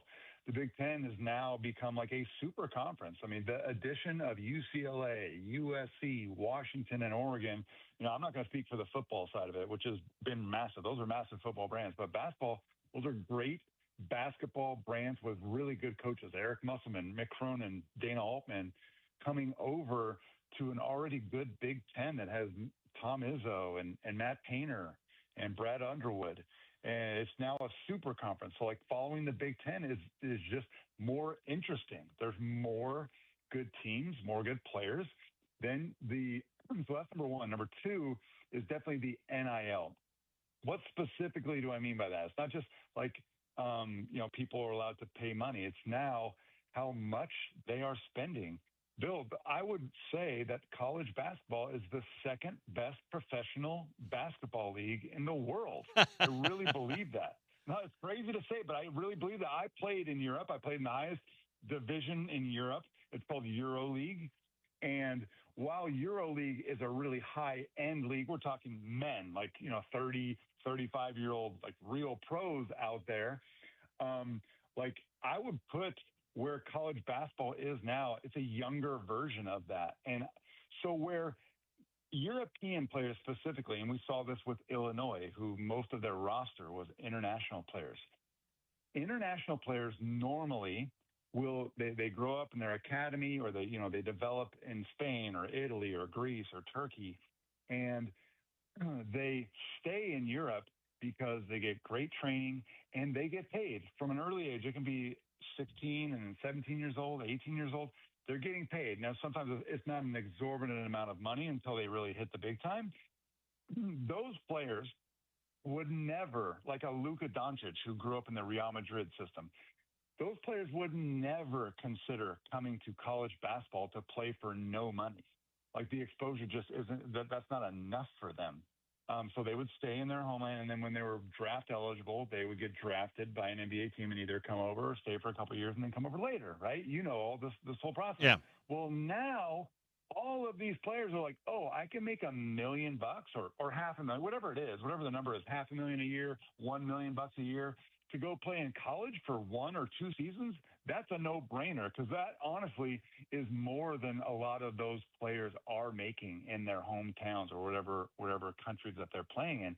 So that has changed the game, no doubt. So now we're getting an influx of high-end European young talent, and we're getting older guys that are staying, like a Drew Tinney, for example, like Gonzaga, will stick around an extra year rather than go to the NBA draft. So all these things combined, we now have the best college basketball talent that we've had in at least a decade or more, at least.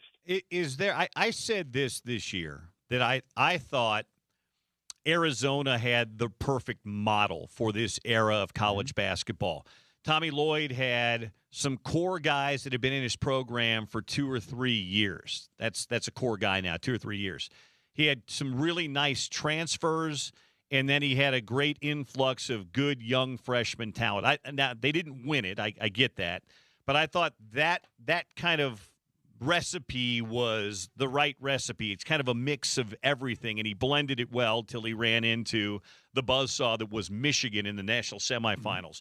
Is there a team or a program that you think has kind of the right recipe or model that if you were an up and coming program or you were building a program that you would model yourself after? That's a really good question.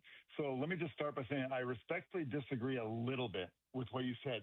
I don't think that what Arizona did was the perfect model. Certainly successful. We can both agree on that. Arizona was definitely one of the best teams in the country. I would argue that they were the second best team in the country. They absolutely could have won a national championship this year. But I don't believe what their model was perfect in that they started 3 freshmen. And I know those freshmen were awesome. I am conceding that. I am just saying that is not the recent model that leads to national champions. UConn won back-to-back national titles, and they started 1 freshman, Stephon Castle, in 2024. Otherwise, their roster was mostly guys that returned with an occasional transfer, Tristan Newton being one of those guys. So like to me, you don't want to have too many freshmen. They're absolutely – Duke will be another example of last year. Cooper Flagg, Con Knipple, Kaman Malawach. Bill, you and I would agree that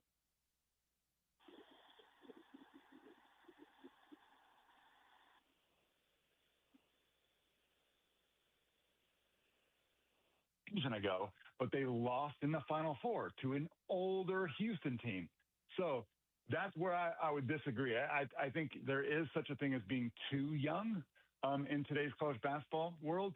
But to answer your specific question, which is what program does it the best, I would say UConn and Houston, to me, are more of what I would if I'm starting a program from scratch or I want to copy a model. UConn has gotten occasional transfers to fill a gap, fill a void, specifically at the point guard position. 3 years ago, they got Tristan Newton. 2 years ago, they got Silas Demery Jr. And then they absolutely take a 5-star freshman here or there, but they don't have a freshman class of 3 or 4 dudes. They have continuity. They bring back several guys, whether it be Alex Caravan or you bring back Donovan Clingan at the center position after he sat behind Adama Sanogo for a couple years and learned the trade. That to me, and then Kelvin Sampson's done it too. He had Jamal Shedd and Marcus Sasser for several years, and he'll get 1 or maybe 2 5-star freshmen, but otherwise you get 1 transfer, you get some continuity and development in a program, and then you can really, that will bear fruit in the tournament to me. So there are many ways to do it, right? Arizona's just another way to do it. I just don't, if you're talking about like, hey, what's the perfect model? I think it's a few 5-stars here or there. Otherwise, take some 4-star, 3-star, develop them, have them be in your program a little bit. Go in the transfer portal, fill in a couple gaps, and have an older team in the tournament. That's what I'd want. The other program that I had mentioned with regard to building, and if you're more middle to upper middle class, because Houston, UConn, Arizona, they are all in the upper, especially financial class. I think what TJ Otzelberger does at Iowa State's fantastic, too, because he's got money, but he doesn't have ridiculous money. And I think he's built a nice program there, kind of what you were talking about, taking some 3- and 4-star guys and filling them in with veterans around. That's a really good point, and I'm glad you mentioned TJ Otzelberger because he deserves credit. He took over a program that I believe was 2-27 or something. Yep. The year before he got there, so he takes over the program, and it felt like in 10 minutes, Bill, he had it flipped. I mean, 10 minutes, and that's why, like, watching what he did at Iowa State in the Big 12 conference, mind you, was the best basketball conference in the country, if you ask my opinion.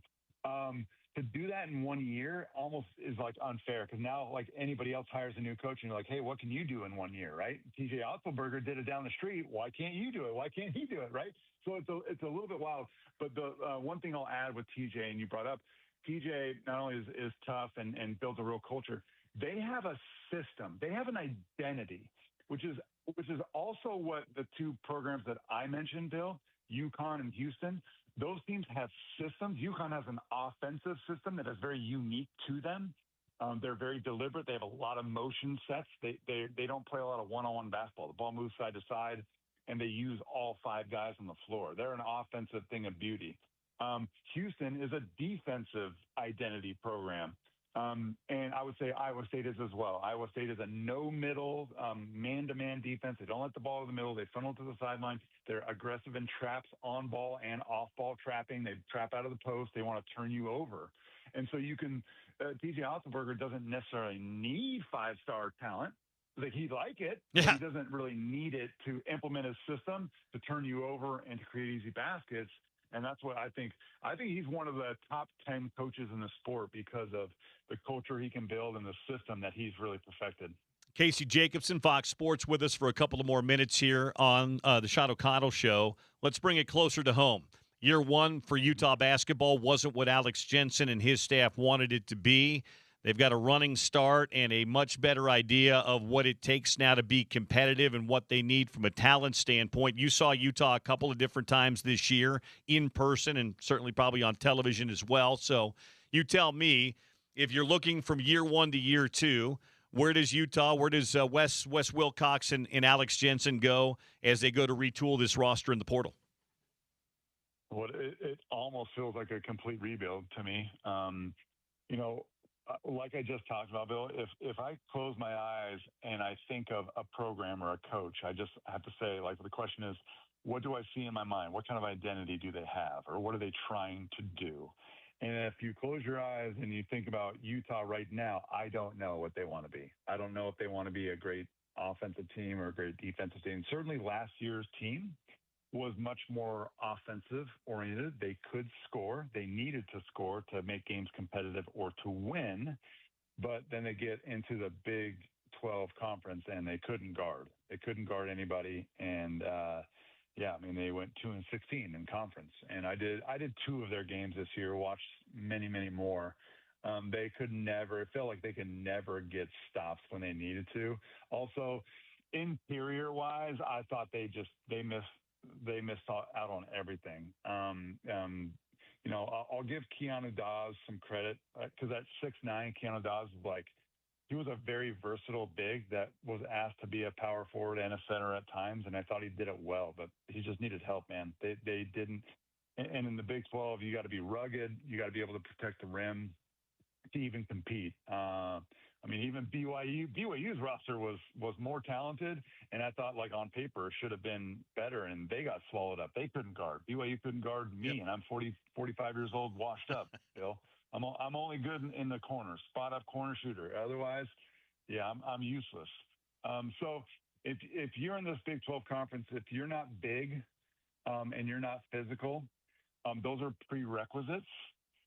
So I would start there if I'm Alex Jensen. I need to build a team from the inside out. Last year's roster was built from the outside in.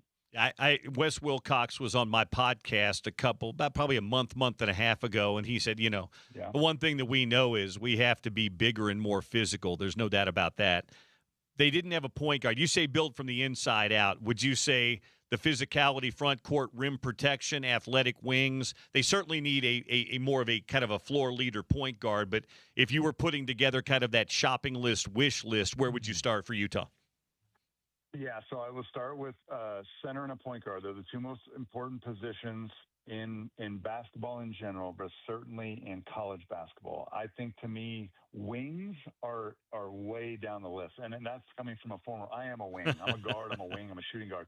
I think that should be third, fourth, or fifth on your list. Yes, a point guard. And look, point guards come in all different shapes and sizes. I'm learning this. Like, to me, it's like, I know as a player I prefer to play with a pass-first point guard, but there are plenty of scoring point guards that are awesome. So, like, to me, I'm not like, hey, you have to get a guy who's a total facilitator like Jeremy Fears Jr. at Michigan State, for example, or Braden Smith at Purdue, to name the top 2 point guards in the country. Those guys are pass-first. But there are other guys like a Kingston Flemings as freshman at Houston, who's more of a scoring point guard. He can pass, but that guy he's a bucket.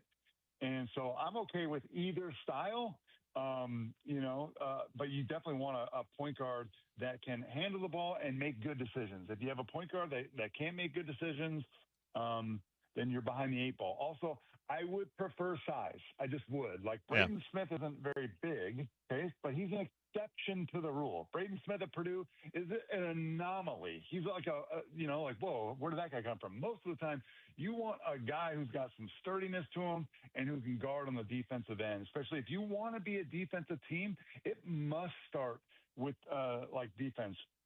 I mentioned Jeremy Fears Jr. at Michigan State already. That's one of the reasons why Michigan State's like a top 15 team almost every year. They always have a really good point guard who can play both sides of the ball. Their defense starts at the point of attack, a point guard that can keep the ball in front and that can just be that leader. And then, of course, the center is the defensive anchor too. Name me a really good defensive team in the country that doesn't have like a physical defensive center. You don't have to be elite shot blocking. It helps. You don't have to be elite shot blocking, but you got to be physical, strong, and put some resistance at the rim. Utah had no resistance at the rim this season. It was interesting. One of the better defensive teams, though not as good defensively this year as they've been in years past, was Houston. But they didn't have a big man. I mean, JoJo Tugler is 6'8". He's not your traditional butt. He is an unbelievable guard. He can guard the ball, but he can also block shots. He's an unbelievable defender for 6'8". Oh, yeah. It's like JoJo Tugler's been one of the best and premier front court defenders in the country. Yeah. So, like, it's not a secret why Houston's been awesome. And, before JoJo Tugler, it was, guys like Fabian White or, Josh Carlton. They prioritize, right? So if you want to follow a model, obviously, I don't think Utah can follow the same model as Kelvin Sampson in Houston to the same degree, but to a certain extent they can. How a roster is built, and it's, again, when you ask me like who does it the best way, Dan Hurley, Kelvin Sampson, TJ Otzelberger, these are some of the guys who these coaches that I mentioned aren't ranked in the top 10 of recruiting every year. They just aren't. They definitely have guys who are 3- and 4-star recruits. And they have guys that you and I haven't heard of before, and they develop them and they pop. And it's because of their culture and their identity. It's impressive. Hey, Case, thanks for doing this today. It's great catching up with you. National championship game. Michigan was a worthy champion, no doubt about that. It'll be fun to see in the coming days and weeks how this portal thing shakes out. But always great catching up. We'll talk to you soon. Anytime, Bill. Good to be with you. Thank you, Casey. Casey Jacobson with us from Fox Sports and Fox Sports 1, talking some college hoops. The portal is rolling, and you can follow all the great sites, the 24/7 sites, and all those great places to find who's gone in. And you're beginning to see some early names commit. Utah doesn't, as far as I could tell, have any commitments yet in the portal, but some of the bigger names have jumped on some programs already. Michigan's and Ohio State's have gotten some commitments already. So we'll see how it goes and see what Alex and Wes and the crew can do down at BYU, up at Utah State, as well as the portal season is in full effect. By the way, Festival of Trees is on. Festival of Tees is on, powered by the Utah Golf Association, brought to you by Mountain Home Services.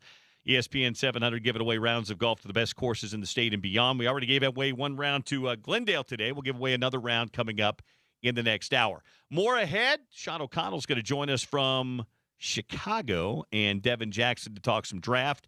All ahead on the Sean O'Connell Show on a Friday on ESPN 700 and 92.1 FM.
All right, Daily Dump. It's my second time doing the Daily Dump. Thank you to Valley Plumbing, Heating, and Cooling for doing that today.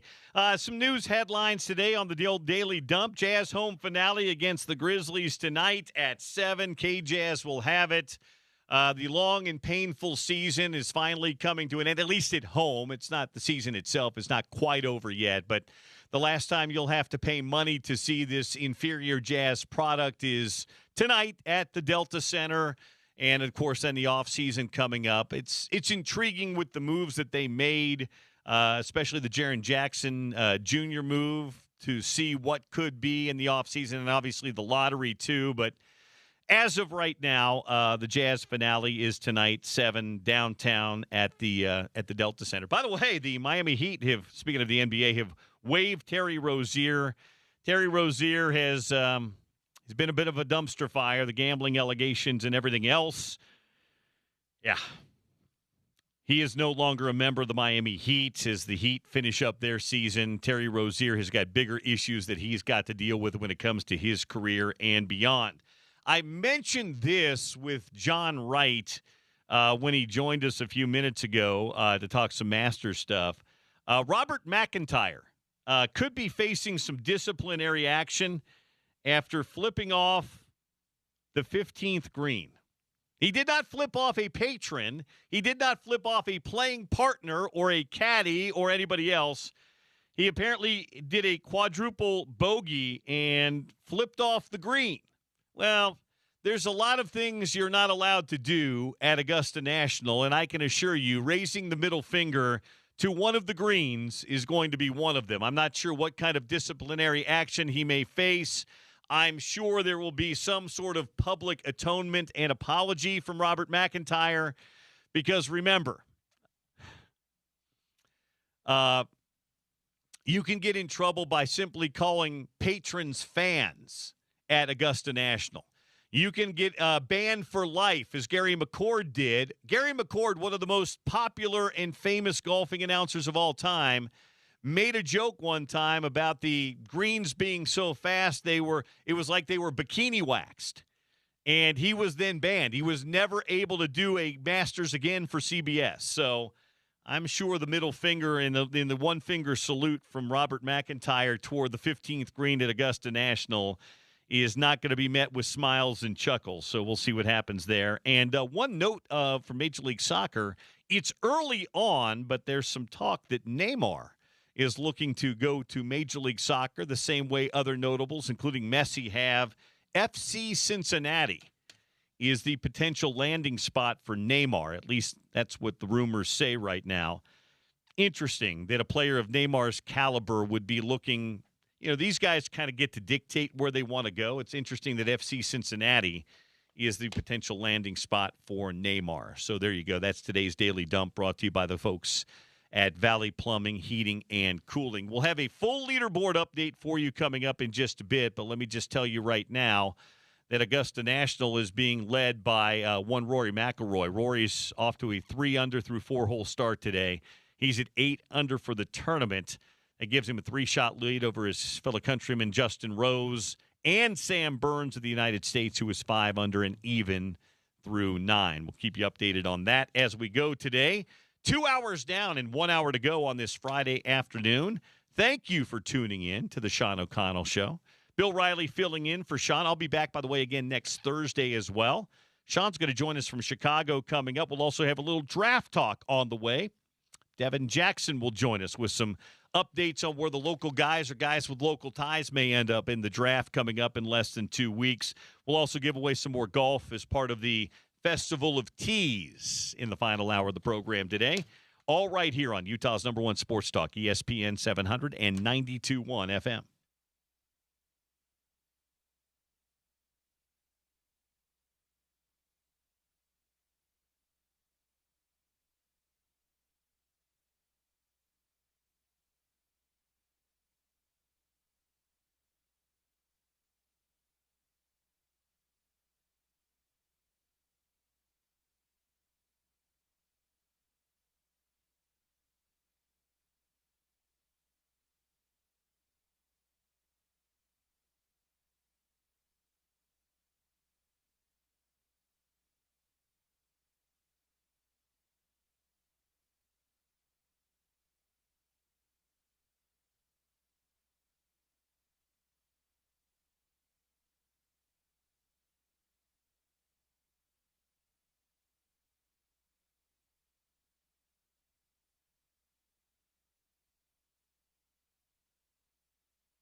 Hour 3, Sean O'Connell Show on a Friday. Bill Riley sitting in for Sean today. He's scheduled to join us from Chicago here in a few minutes.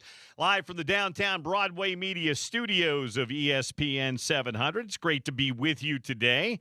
If you'd like to watch me or Sean or whomever, you could do so. This show on a daily basis, all the shows on a daily basis are brought to you on the YouTube channel, so you can watch it there. It's ESPN 700 Sports Utah. You can do that and tune in and watch. Final hour, we'll have a little NFL draft talk coming up. Bottom of the hour, Devin Jackson, NFL draft insider from Philadelphia, is going to join us. Devin used to be a regular guest with me when I did this show on a regular basis, and he'll give us a little update on where he sees the local guys going. We're inside of 2 weeks to go till the NFL draft, so get the latest on Spencer Fano, Caleb Lomu, Lander Barton, Dallin Bentley, and some of the other guys with local ties. So that'll be coming up in about a half hour or so on the program. We'll also give away some golf on the Festival of Tees, brought to you by Mountain Home Services. This next round of golf to Glenmore. So we'll do that coming up in just a bit as well. If you would like to reach me, you could do so via the text line at 877-353-0700. Again, that's 877-353-0700. Drop me a line. Shoot me a text. I've had a question out to you guys today. With 3 weeks of Utah football spring practice in our back pockets, as you guys look ahead to the season that's coming up, who do you think will be the most important newcomer to Utah football? Who do you see as the most important newcomer? Not somebody that was on the team before, but somebody new to the team this year for Utah football success this fall.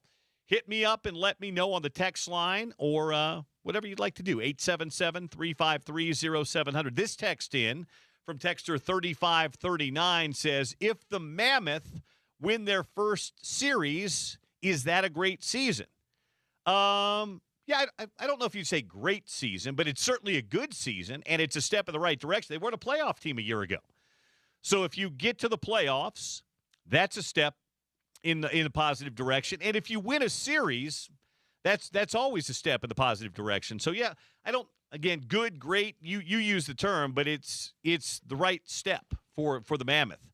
Getting to the playoffs, great. Win a series, even better.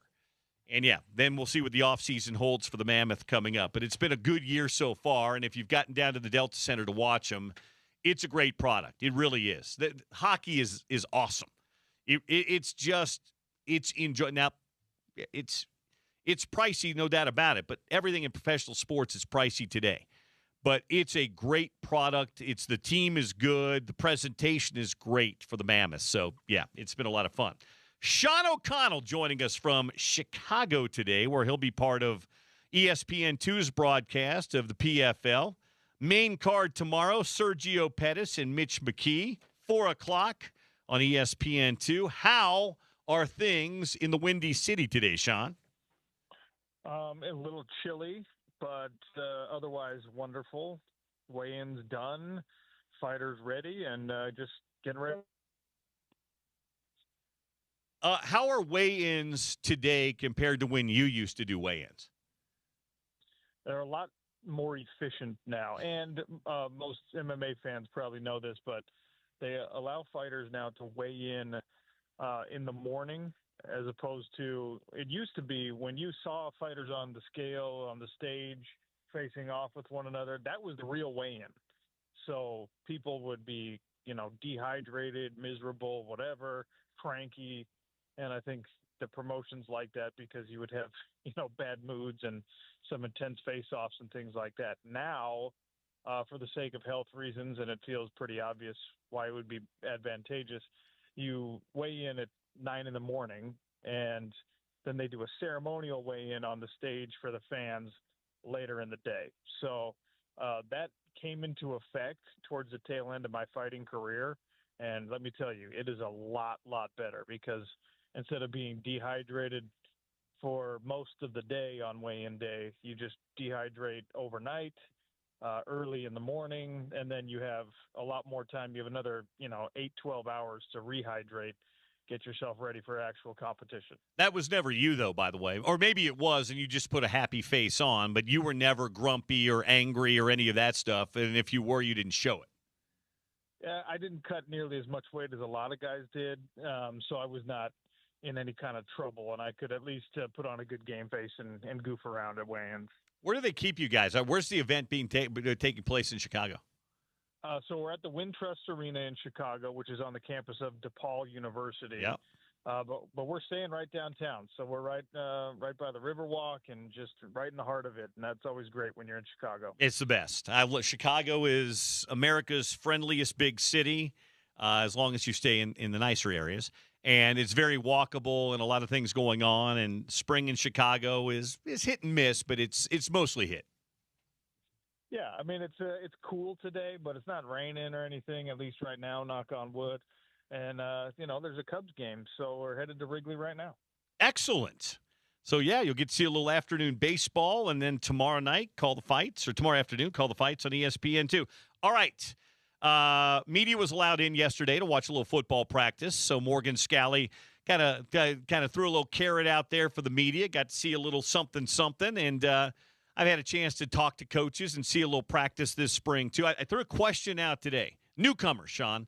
Who's going to be the most important newcomer for Utah football this fall? I think you got to go with one of those wide receivers. I think the quarterback position is pretty well established. I think that whoever emerges, well, you might say Kelvin Obot, because I think he will be a starter on the offensive line. But, he's going to be a true freshman. And I think that either Kyrie Scholes or Braden Pegan or maybe the Ricky Johnson kid, whoever, I think we're going to find somebody on this Utah roster that's catching passes this year that ends up being a massively impactful player. And it's a very talented room. It's a relatively deep room, especially given what we've dealt with in these past few years at the University of Utah. So that would be my probably go-to, because those guys have impressed me a lot in the brief periods we've been able to watch them. I've been telling people don't necessarily, and I say this because I said the offensive line's a big puzzle right now. And Kevin McGivern and Jordan Gross are trying to figure out where the puzzle pieces fit best. So just because you have in your mind, Kelvin Obot, he's going to step in and he's going to play immediately for Caleb Lomu at left tackle. Slow that roll just a little bit, because we've seen guys that are projected to be one thing, especially along the offensive line, that could start one place and then end up transferring to someplace else. So I've told people, I said, don't think just because this was what people have said, that's necessarily what's going to be. It might, but I think that they're trying to figure out where everybody works best right now.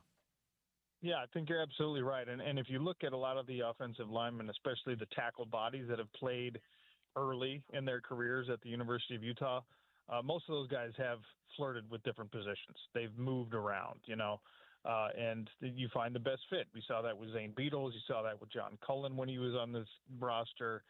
You saw a little bit of that with Spencer Fano, and that's probably what they'll do with Kelvin Obot. But, I mean, you've seen him build. They're going to get him on the field as soon as he's ready, because goodness gracious. I would tell you, too, keep an eye on Cedric Jefferson from Montana State. And I say that, and I don't know where he's going to play yet, and I don't know that Jordan Gross does either. But a guy that's played 3 years of college football and at a high level, albeit at the 1AA level, but he won championships there. I think his experience in locker rooms and on the field, even though there's going to be a period where he's leveling up a little bit, and I'm sure this spring's part of it, I think Jefferson could be a key piece too. I think you're right, and something that I think we fail to appreciate sometimes when you're talking about upward mobility in the transfer portal, right? Let's say that the transfer thing wasn't an issue. Let's say that he had to stay at Montana State. Well, that's a guy who's at least getting his cup of coffee on Sundays, right? I played with a couple of guys at Weber State that were offensive linemen that got to play a year or two in the league. And if you're that level of player, you're good enough to start for a Big 12 team or an SEC team for that matter. Like, they got Sunday guys too. They're fewer and further between, but I think he's one of those guys, and that was a big pickup for this offensive line. Yeah, I think just having that kind of experience and a guy that's got a little championship pedigree is good. I had Bryson Barnes on the show in the first hour today, Sean, and I wanted to catch up with Bryson because everybody loves the pig farmer, and he's excited. He's hoping to get a free agent invite someplace and get a chance to play. But I wanted to get from him especially what he thought Kevin McGivern's impact would be with Utah football and the Utah offense, because Kevin McGivern unlocked Bryson Barnes a year ago. This was a guy that was a solid football player. He was a solid player for Utah. He had a solid first year, but he wasn't the outright guy his first year at Utah State. He kind of split time up there.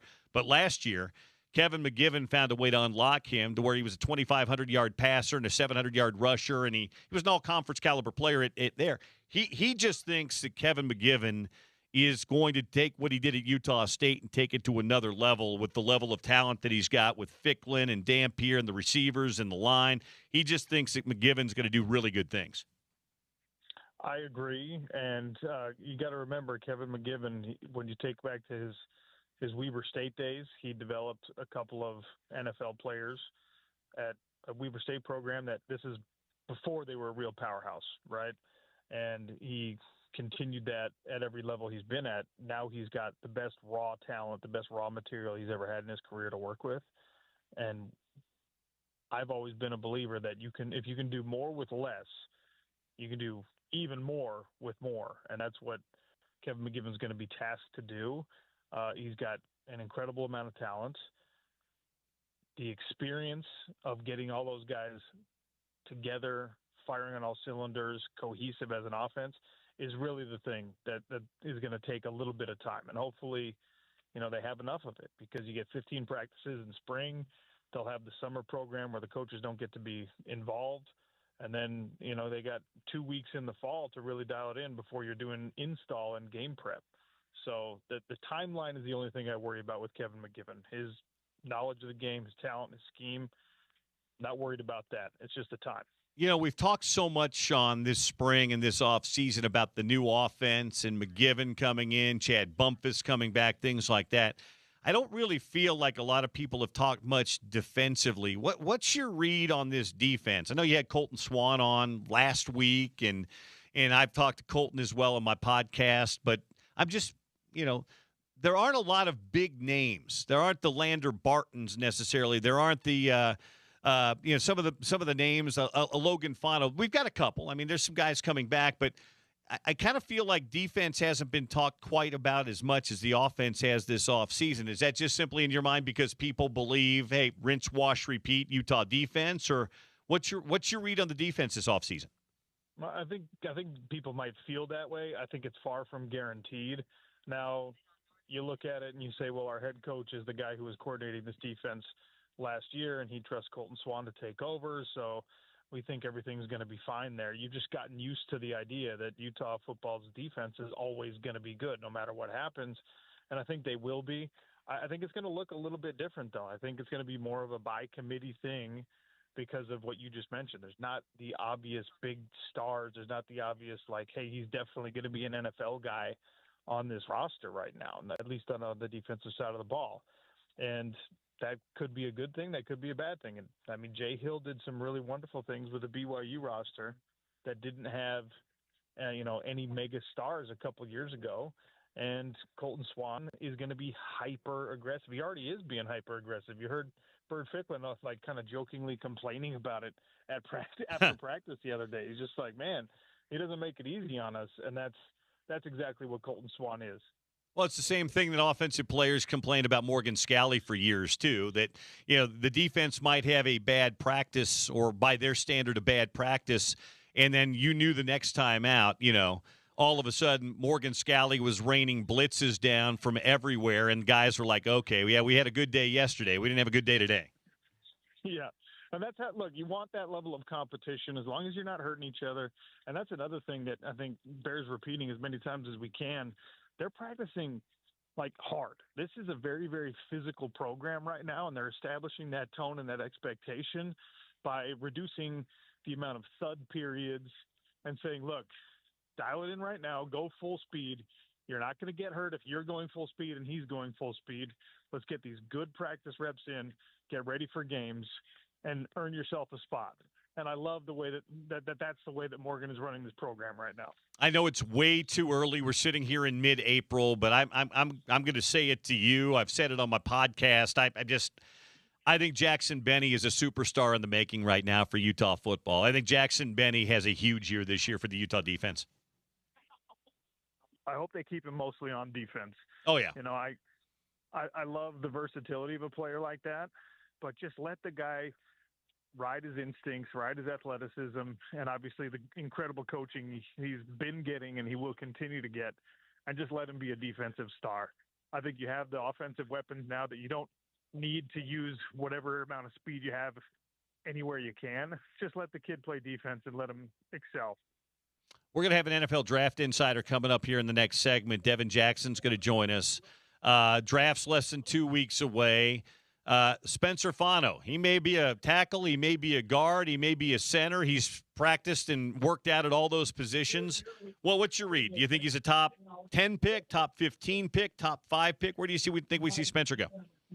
Well, I think that depends on where people think he projects, right? The fact that he is now kind of dropped into maybe third tackle conversation is not super encouraging from a maximizing your draft spot standpoint, but it also means you're going to end up in a better team. But like, you know, if he falls down to 15, 16, 17, and they want him to play guard or center, that's not as sexy of a signing bonus, but he's on a better team playing for a better franchise, which I think works out longer or better for longer in his career.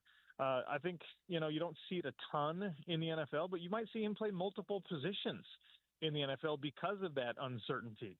And whatever team decides they are willing to spend first-round capital on him is going to have a plan. I don't know what that plan is going to be, but talking to offensive line insiders and like, there's not a consensus anymore about whether or not he belongs at that right tackle spot where he played the bulk of his college career, whether he'd be, you know, nimble enough and athletic enough inside. And obviously he's a really smart and communicative kid, and that's perfect for if you're a center. He's also not enormous compared to other tackles. Compared to me and you and a regular human being, he's enormous. But NFL tackles, like some of those guys are 6'8", 340. So he's relatively modest in size compared to some of them. And that, I mean, I actually love the idea of him playing center. Maybe not for his own personal wealth, but he'd be a great center and could be a huge asset for a lot of teams there. If he's a starting center for 10 years, he, his kids, and his grandkids will be set for life. Yeah, fair. he may not end up getting, you know, all-time record-setting money, but if he plays center and plays for 10 years in the NFL, nobody with the last name Fano that's tied to him will probably worry about much. Yeah, I think that family, given, you know, what he and Logan will be able to achieve, and then there's 3 more boys on their way up the ranks, if I'm not mistaken. I think that mom and dad and grandma and grandpa and nephews and kids, I think there's going to be a lot of stuff to share around. I think so, too. Is Barton drafted or is he a free agent? Is Dallin Bentley drafted or is he a free agent? I think probably late draft in both cases. I actually think Dallin Bentley might get drafted before Lander Barton does because his relative athletic score was a lot better. I think that you've got the sort of, hey, this kid was a bit of a pleasant surprise rather than he might not have lived up to the hype. And that matters. The mental weight of that for teams, having heard Lander Barton's name or knowing Lander Barton's name because of his older brothers being NFL players and seeing his production and saying, oh, man, you know, maybe he didn't produce up to what his recruitment and then his body we thought he'd be able to do. He had those injury problems. Dallin Bentley was more of like, we didn't have this kid on our radar, but now he's burst onto it, and look what he was able to do. And he's just a really big, strong, scary, athletic guy, and NFL teams can find a way to use that. You know, when I look at a guy like Lander Barton, I think a perfect I won't say comp, but a situation that could work out well for him. You remember, well, I know you do because you're a Colorado Buffalo guy through and through. Nate Landman. When he was healthy at Colorado, was an all-conference caliber linebacker. But Nate Landman battled some injuries and stuff through the years. Well, Nate Landman went undrafted, but guess what? He starts for the L.A. Rams right now, and he's had a fantastic NFL career. Yeah, Nate Landman is a great example of when, you know, you don't always get it right. He didn't run a fast 40. He doesn't have, like, the measurables that other guys do. He's an incredible physical and very intelligent football player. And that's why when he was in college, there was a time where he was leading the nation in tackles, not just his Colorado Buffaloes team. He was leading the nation in tackles for a few weeks. So, yeah, I mean, if Lander can stay healthy, he's got an opportunity to have a nice, long NFL career. I wish that we would have seen more of him at tight end because he's pretty fluid there. Yep. The lateral speed isn't the best thing for him, which can be problematic depending on what scheme you play in as a linebacker. But man, when he was playing tight end, you were like, holy cow, this is a very natural thing for him. So I wish we'd seen more of it. Is the card a good one tomorrow? What are we expecting if we tune in at 4:00 tomorrow on ESPN2?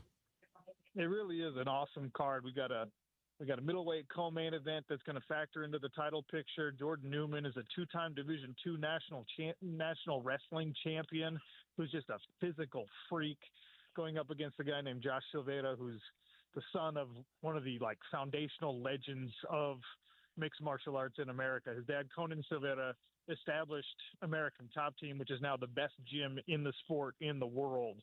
So he was literally raised on the mats, which is pretty cool. And then in the main event, Sergio Pettis, the younger brother of Anthony Pettis.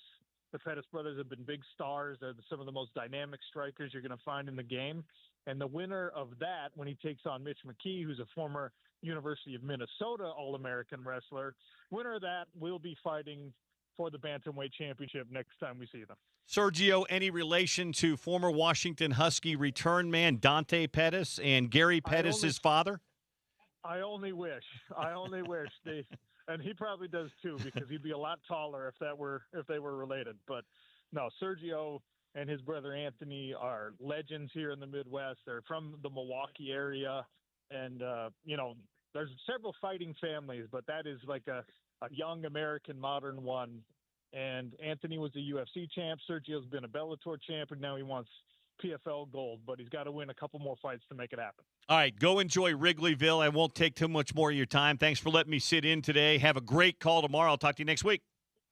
All right, thanks, Bill. Appreciate you. Thank you, Sean. Sean O'Connell making an appearance on his show today from Chicago, where he'll be calling PFL tomorrow afternoon on ESPN2 at 4. We'll get you a leaderboard update on the Masters coming up in just a bit. Also give away another round of golf courtesy of the Festival of Teas, brought to you by Mountain Home Services, on the way as well. But in the next segment, we're going to talk some NFL draft with Devin Jackson. Devin Jackson, NFL Draft Insider. We were just talking about it with Sean. We'll find out where Devin sees the Utah guys and some of the other guys with local ties coming up. And, and then we'll do a little crosstalk with Spence before we get out of here, just before 2, right here on ESPN 700 and 92.1 FM.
Yeah, no OC today. He did join us in the last segment, though. He's out on assignment. Bill Riley pinch hitting for Sean today. Final half hour on a Friday. Rory McIlroy continues to lead at Augusta National. 7 under for Rory. Patrick Reed at 5 under. Jason Day at 5 under. Justin Rose at 5 under. And Sam Burns at 5 under right now. Scotty Scheffler not having a great day. He's on 18, even par, trying to get to 1 under. So that leaderboard update brought to you by our friends at Uinta Golf. Spence will have updates throughout the afternoon for you as well here on the leaders at Augusta National. And, the PGA Tour and, of course, today's Masters, round number 2. We're inside of 2 weeks to go until the NFL draft. And there's plenty of guys with local ties, plenty of Utah guys that might hear their names called on Thursday, Friday, or Saturday. There are a couple of guys that will probably hear their names called on Thursday in round number 1. That's Spencer Fano and Caleb Lomu. Since I'm back in the air chair today, I thought I'd call on a guy that used to jump on a pretty regular basis this time of year when I was doing this show on a regular basis. His name is Devin Jackson. He's a sports editor and NFL draft insider for the Philadelphia Inquirer. But I knew him before he hit the big time in Philadelphia. And Devin kind enough to take a few minutes out of his day today to talk some NFL draft with us. Devin, how are you? Doing great, Bill. It was awesome to hear from you. And as soon as you reached out to jump on, I jumped at the opportunity. I remember when I first started doing radio and radio hits. You were the first one to kind of bring me on and bring me on pretty consistently. So this is pretty cool to be back on with you and then talk some NFL draft.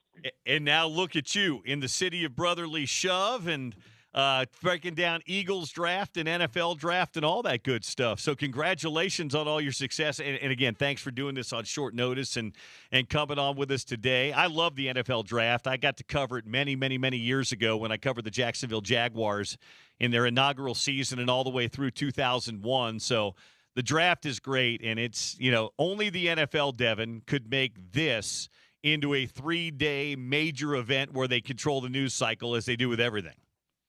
Yeah, absolutely. This has become one of the premier events of the NFL calendar. You think about obviously the actual season and the Super Bowl, but I would argue the NFL draft is probably third on that list, because everyone is focused on it. It gets talked about kind of ad nauseum, especially after, the combine and after free agency is done.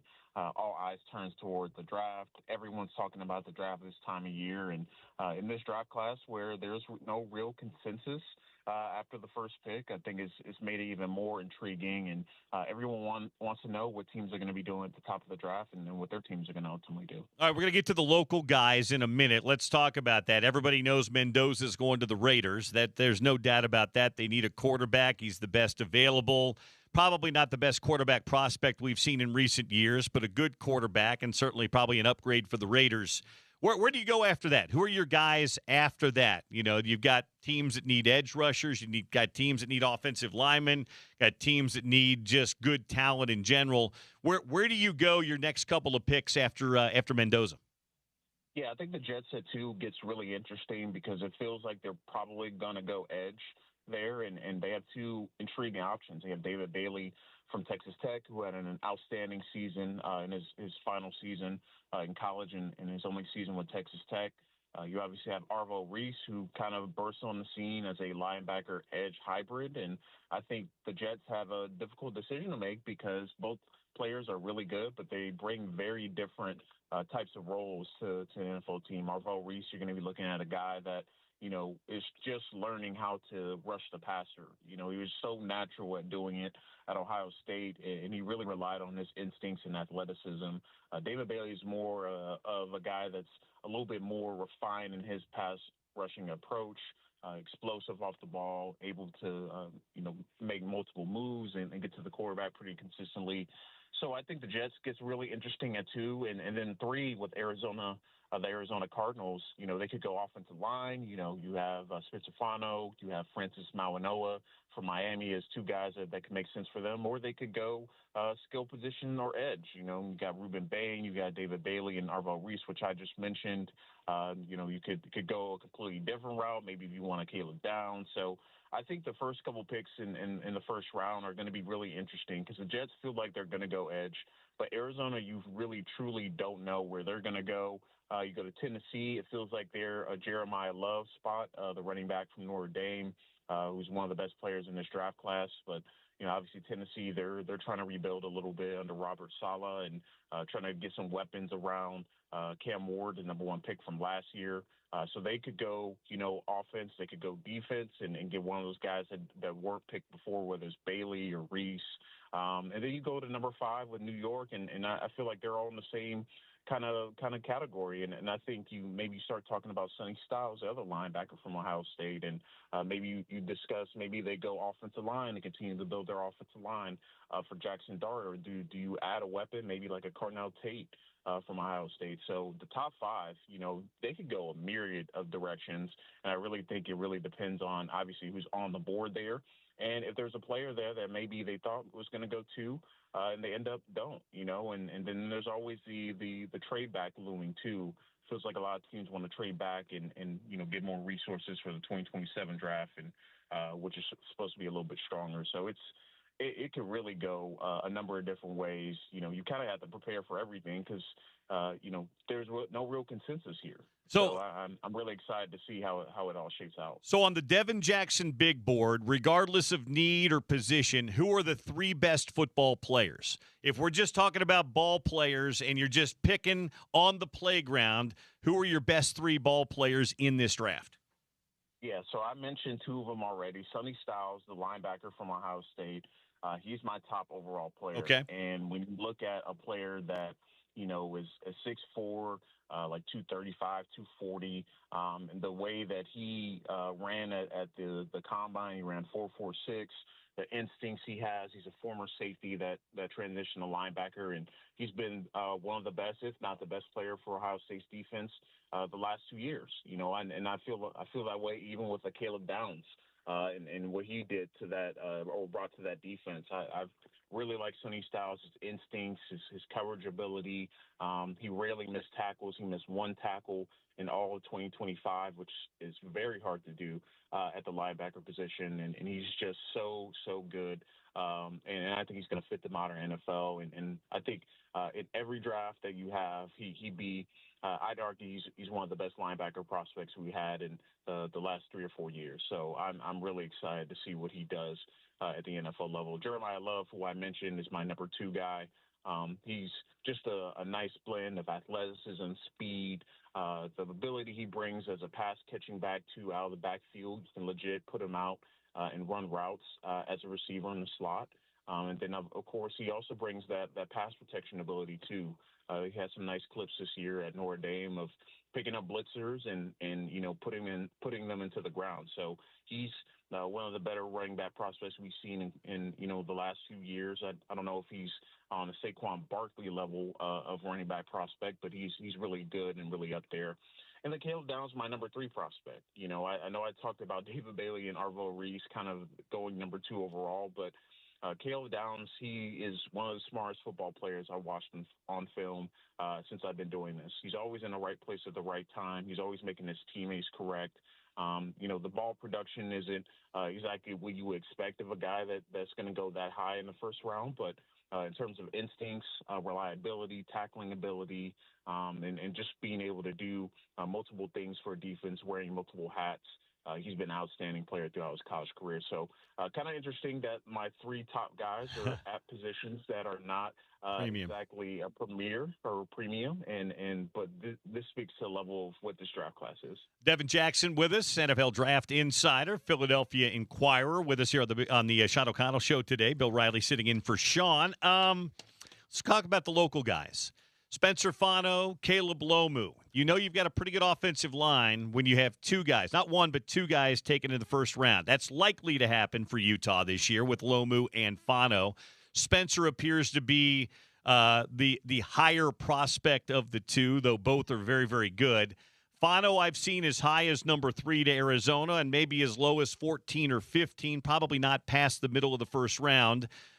Where does Fano fall for you as far as offensive linemen? As you mentioned, there's no real consensus on linemen. Might be Malinois, might be Monroe Freeling, but where do you fall with Spencer Fano, and what do you think his range is?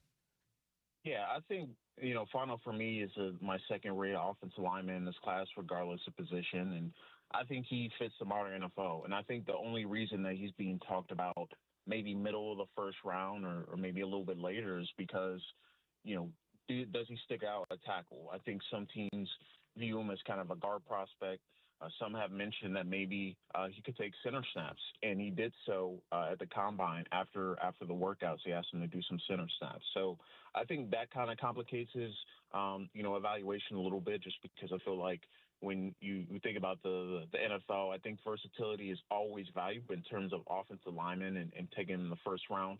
If you think they're a tackle, you're taking them early. But if you think they might have some positional flex, I think that's where they tend to last a little bit longer than you expect. But I wouldn't be surprised if we're 5 years from now we're saying Spencer Fano is the best offensive lineman from this class, because I think he brings that. The athleticism pops. I think he ran like a 4.9, almost a 4.9 flat at the combine, which is insane for a guy that's over 300 pounds. Just the athleticism you see on tape, the ability to block out in space.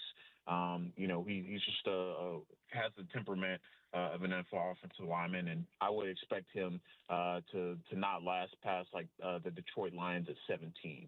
I think that's a team that, if he starts making it down there, I think teams get a little bit antsy and maybe go up and trade up to get him. But I can't imagine that he makes it past Detroit at this point in the draft, because I think he's one of the best offensive linemen in this class. How do you differentiate, Devin, between the tape, which is ultimately what you are as a football player, and the measurables? Whether it's Spencer Fano or Ruben Bain on the defensive side, or a guy like Cassius Howe, arm length or hand size, all these things. But some of these guys are all Americans who played at the highest level of college football and had great success. So when you're evaluating a prospect, when NFL teams are evaluating a prospect, how do you put aside, or how do you, kind of split into categories the tape that you watch versus the measurables? Yeah, I think you have to factor in the measurables when you're watching, especially at positions like edge rusher, at offensive tackle, offensive line, just in general, even to some degree cornerback, because when you are, in a position where your length is going to be tested, I think that's where you kind of figure out, all right, do they know their limitations, one, and two, do they have answers for it on tape? Do they show the ability to get around that? I think with Cassius Howe specifically, I think the arm length affects him a little bit in the way that he rushes the passer. Like, he's extremely athletic, very bendy around the edge, can really slip offensive tackles, but he does that specifically because he doesn't have the arm length advantage. But with a guy like Fano, he shows the ability to replace his hands. He shows the ability to be a defender to a spot consistently. He knocks hands off. He's a pretty active hand fighter. So I think, in those two specific situations, they have answers or they don't have answers in terms of dealing with arm length and whatnot. So I think you go into it and figure out, all right, the arm length thing is going to be a big thing. Ruben Bain is a great example, too, of it doesn't matter. He's so powerful. He's so active with his hands. He's so explosive that, it's hard for teams to get his hands on him. And I think for a guy his size, he's able to get into the chest consistently of offensive linemen, which allows him to get around the arm length questions and whatnot that regards his NFL projection. So I think it really is a case-by-case scenario, and you have to really figure out, all right, if they do have arm length or do have these limitations, so to speak, the NFL teams see, do they have the answers for it right now? Because it's only going to get hard at the NFL level. All right, let's do some quick hitters now, because I don't want to take up too much of your time on this Friday. Let's hit some guys, Utah guys and local guys. Caleb Lomu, projected to be by most people the first-round tackle toward the end of the first round. Do you still see him there?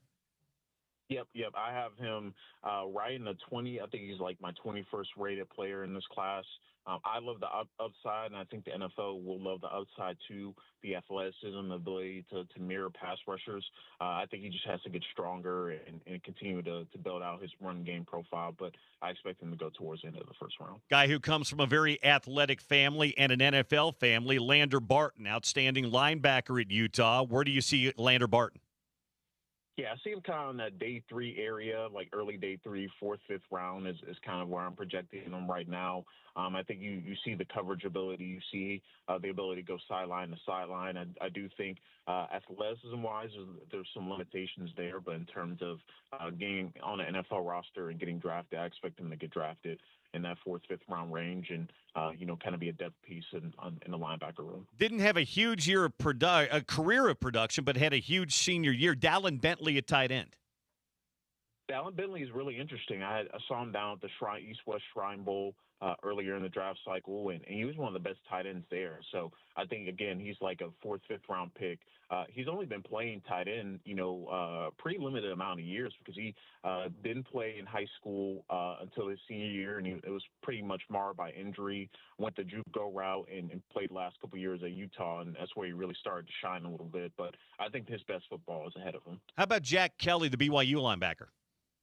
Kelly is really interesting, a really good blitzing linebacker, really physical. I love what he does working downhill. Again, I think he's kind of that day three type of linebacker, but I think he's a guy that outplays his draft slot, and I think he has starter level traits at the NFL. Chase Roberts going to get drafted, the wide receiver out of BYU? I think he's going to be right on the edge, like 6th, 7th round, maybe a UDFA, but he had a really productive college career. I think he can play some inside-out ability, some slot, some outside receiver, and I think he's just a solid all-around receiver. So if he does get drafted, I think he'll be late in the draft, like 6th, 7th round. Devin, tell everybody where they can find your draft stuff. Yeah, you can find me at RealD_Jackson on X. You can find all of my work at theinquirer.com, and right now going through some position previews.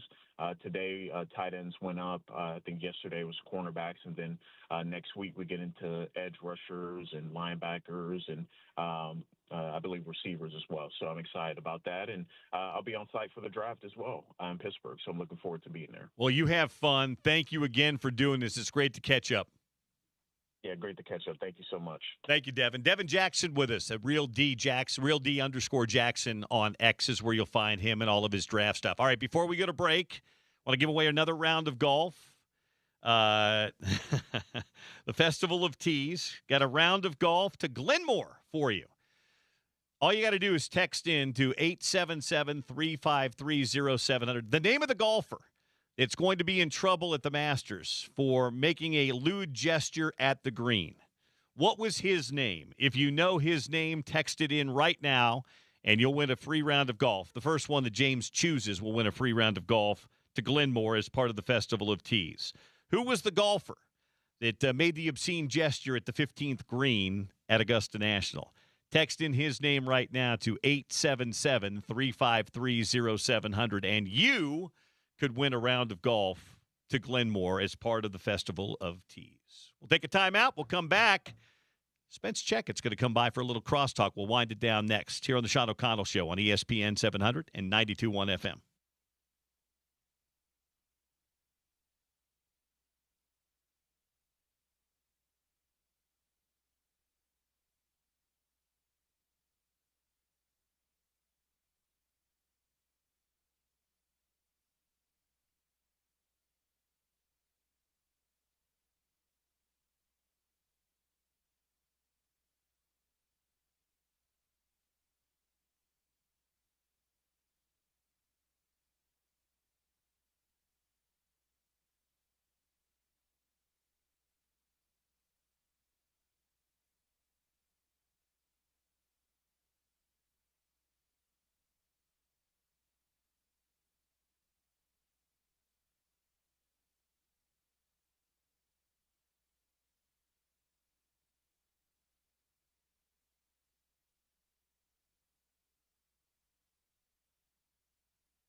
Hey, the Smiths bringing us back in. I was hoping that maybe we could get, I don't know, something that's not the Smiths. Maybe Jericho Road. Is my mic on? Yeah, it's on. Look at you. A little crosstalk here with my guy Spence. Look at you. Voice of the Utes. Bill Riley back on the airwaves. Great to hear you on air, man. How you doing? I'm doing great. Doing great. Are you anti-Smiths, by the way? No, I love the Smiths. Oh, okay. No, I love the Smiths. Yeah, but for we should have. Well, next time we do this, we'll just have to have a little Jericho Road. Let's be ready clear. to go. We tripled the attention that dopey Provo boy band ever received. I don't remember the origin story. I just remember I stumbled on a video. And you're like, you've got to see this. And I'm like, oh. And then we found out it was on Shep's playlist. It was on his iPod. It was probably his iPod Mini or whatever it was. Yeah, back in the day, maybe a shuffle. Yeah, probably the shuffle. But yeah, I remember seeing the video. I'm like, this can't be real. And then I went down a rabbit hole, as I'm often want to do, unfortunately, of Jericho Road music and videos. And look, those sweet young men were dancing and singing their hearts out. We were having a conversation the other day about Hot or Not Wednesday. Something that could never come back again. Are we even allowed to talk about that? I just only mentioned the name. All right. Because it did exist. Okay. Amazingly, it existed for like 2.5, 3 years. Are we allowed to talk about what it is? Can we even? I don't even think we should go there. But, okay. But those, if you know, you know. Yeah. The old heads, they know. Yeah, that's Bill and Spence deep cut. That's a deep cut. What was crazy is the TV show The Office, after we started ours, decided to do their own, which is kind of interesting. Yeah, it was. How are you, by the way? I'm good, man. I'm good. Yeah, things are good. Things are busy, but busy is good. As you know, in this industry, if you get opportunities, you got to go attack them. So I'm learning a new skill, and that is TV. Okay. Which you have done before in your career. Oh, yeah. So I'm learning how to operate a television program with an IFB in my ear, having a producer yell at me to tell Dunny to shut up, and then I've got to figure that out. But it's good. Part-time gig over at KUTV has added a little bit of an energetic ask. Recording a podcast with them, but we miss you here on the station. But things are good. Sean, if it can't be you, it might as well be Sean. So well, I've said I can't. It's so nice that you and James and Sean and Jackie have invited me to come back, even a couple of times a month. It's so much fun to do, and that my bosses up at the U have said, "Yeah, go ahead and do it. It's fun." And it is. It's a lot of fun to come back in. And, the last time I did it, I was up at Wasatch Front Kia, which was fine. But coming in here today and seeing a lot of the old familiar faces and seeing everybody, and it's been a lot of fun. Yeah, it's always better in studio, of course. Remotes mean business. Yes. Obviously. And business is good to have when you're trying to operate a business. That's my understanding of how that works. But, I mean, it's such a great studio, really like right in the heart of downtown. I don't know if you noticed, we have blackout curtains. Yeah. So that kind of harshes the mellow of the view, but it's a great spot. It's so close to the U, and so you and I can get here in 10 minutes without traffic, so it's a great thing. It's been a lot of fun. Read on the Masters for you. I know you're a big golf fan. Rory's having a good day today. And any I'm sure you'll talk about it on your show today, but read on the Masters?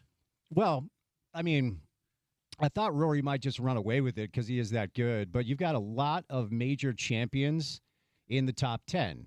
Brooks Koepka with a good day today. Wyndham Clark has won a U.S. Open. Patrick Reed won the Masters in 2018. And Justin Rose just doesn't age, man. I mean, and we'll see what happens the rest of the day. Yesterday, the afternoon conditions were tougher. Yep. So the fact that Rose gets in the clubhouse at 5 under, there's a chance he's in the final group because I don't know that these guys at the top of the board are going to be able to keep it going in the afternoon. So let me ask you the question I was kind of asking the audience today. The question of the day? Question of the day today. It's not Power Poll Tuesday, is it? I wish it was. So do I. If I get to do a Tuesday show for Sean. Oh, absolutely. We're bringing back Power Poll Tuesday. Most important newcomer for Utah football, you think, this year? That's a good question. A lot of fans went the same direction. You might go that direction, and it may not be the wrong answer, but there's a number of guys that could play pretty key roles this year. Well, it's probably Kelvin Obot, to be honest with you. And I heard your interview coming in about Spencer and Caleb. Like, I know, and Jason Beck deserved a lot of credit for last year, and so did Devin, and so did Wayshawn. It was a unit that was able to operate at a very high level, but in my opinion, there was no more important part of that unit than those 5 up front. Yep. And they're all gone. So, when Morgan had us up to the building and you big-timed us for lunch, you wouldn't come hang out with the media schlubs. I sat next to Jordan Gross. Yeah.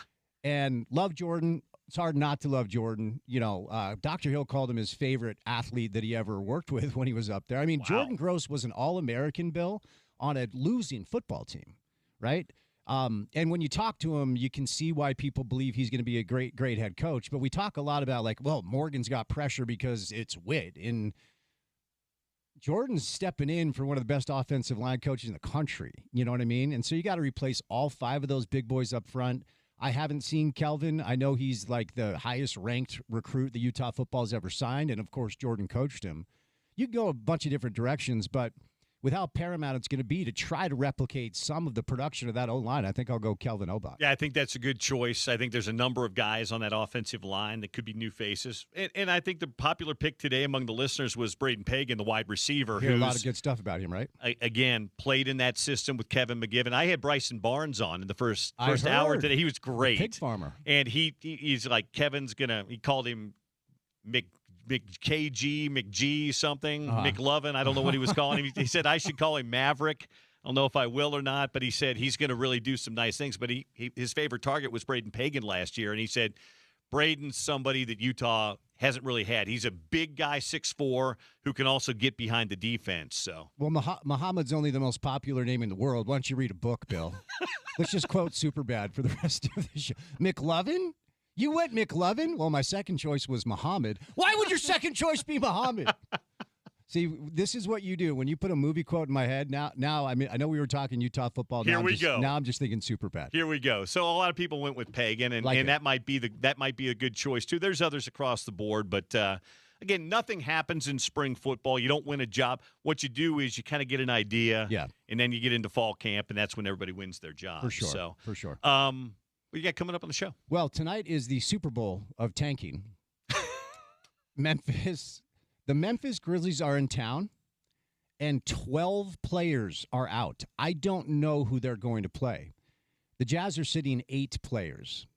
If Memphis wins tonight, it docks their chance for a top 4 pick by 7%. If the Jazz win tonight, it docks their chance of a top 4 pick by 10%. Look, it's a horrible dynamic for pro basketball. But honestly, I'm going to the game tonight because I'm fascinated to see how they do this. I might text Will before the game and say, hey, can I get 12 minutes?